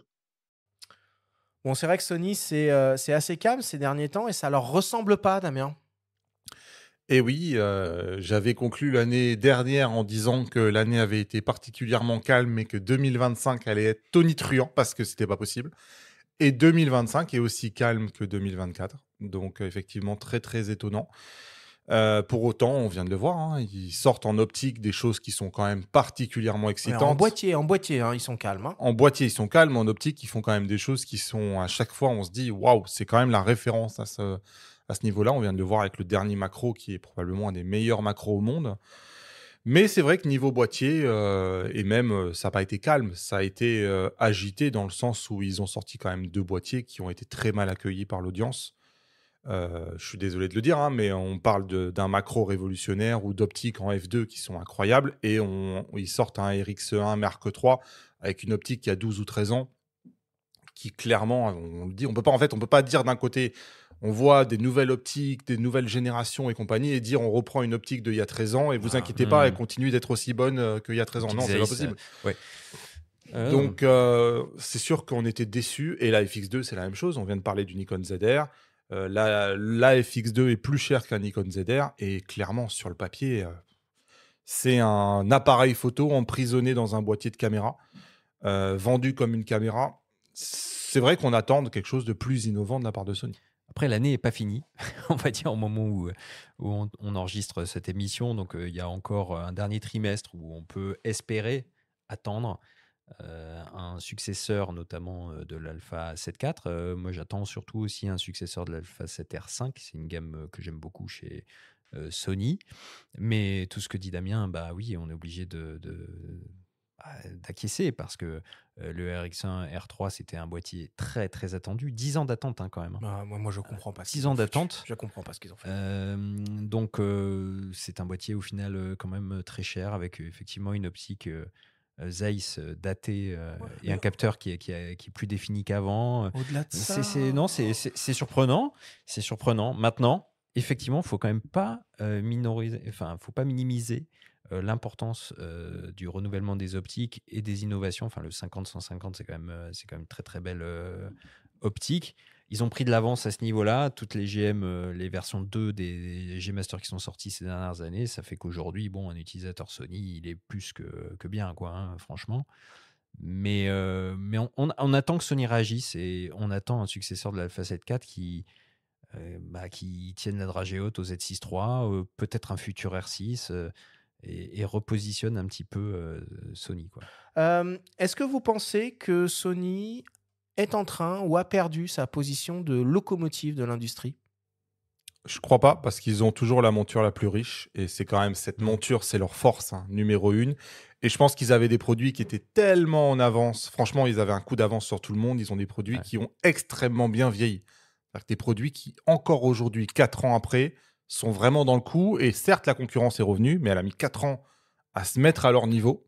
Donc, c'est vrai que là, ça commence à tirer. On voit que l'audience, ça a envoyé des mauvais messages. Ces produits qui étaient un peu moins innovants que ce qu'on aurait aimé.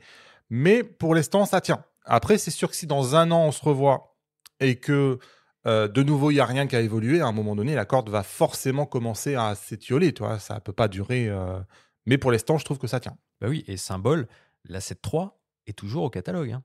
La 7.3, ça date de 2018 quand même.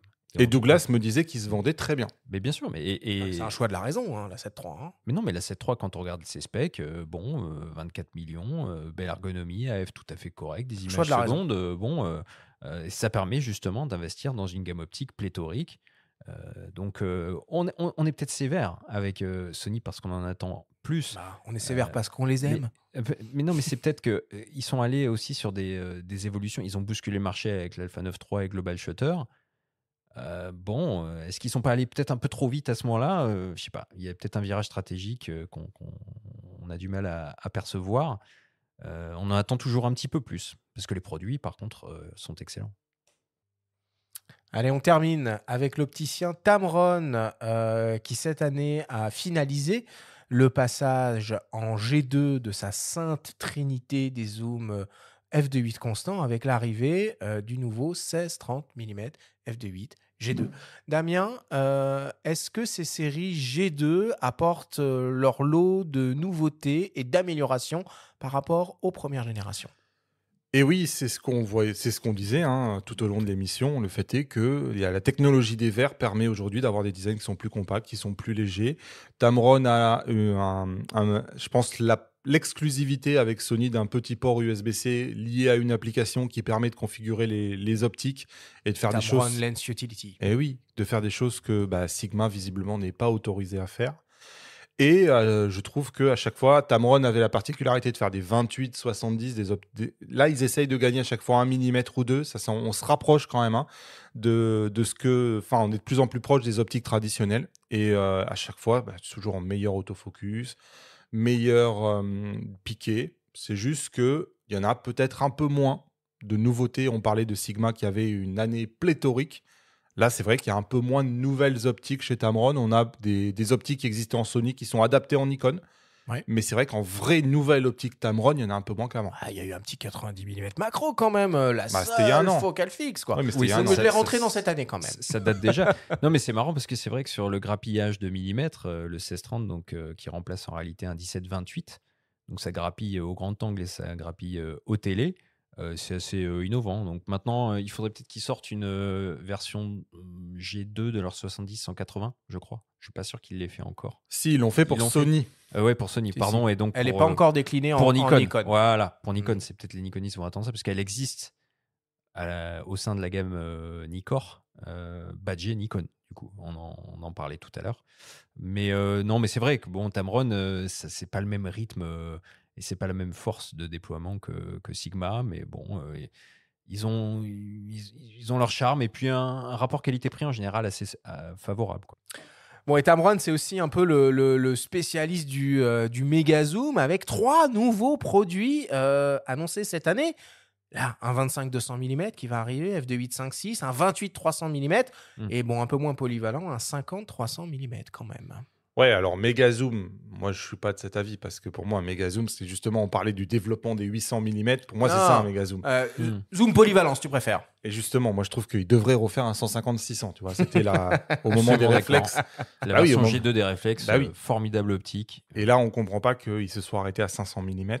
Pour autant, effectivement, pour les optiques polyvalentes de voyageurs, donc oui, ils font des choses bien, même si ce 25-200, il est annoncé dans la précipitation. Le jour où Sigma va annoncer son 20-200 mm, on sent que c'était pas prévu. C'est un peu rude. C'est vraiment pour geler les ventes de Sigma et dire non, mais nous aussi on va arriver avec une nouveauté. Mais tu vois, alors certes c'est 25, c'est mieux. Je crois qu'ils avaient un 28 jusqu'à maintenant qui commençait. Ouais. Là maintenant ils commencent à 25, ils ont grappillé quelques millimètres, mais Sigma a fait 20. Donc c'est vrai que la dure loi de la concurrence. Dure loi de la concurrence, tu vois, ça risque d'être un peu dur, je pense, pour lui. Bon, allez, on va conclure là-dessus. On a fait un gros tour du marché de la photo, Généralise, boîtier optique en début d'émission, et puis après, toutes les marques qu'on a décortiquées les unes après les autres. Merci Damien d'avoir partagé toutes tes réactions, toutes tes réflexions autour de ça. On passe à la suite et on attaque la séquence Madame Irma.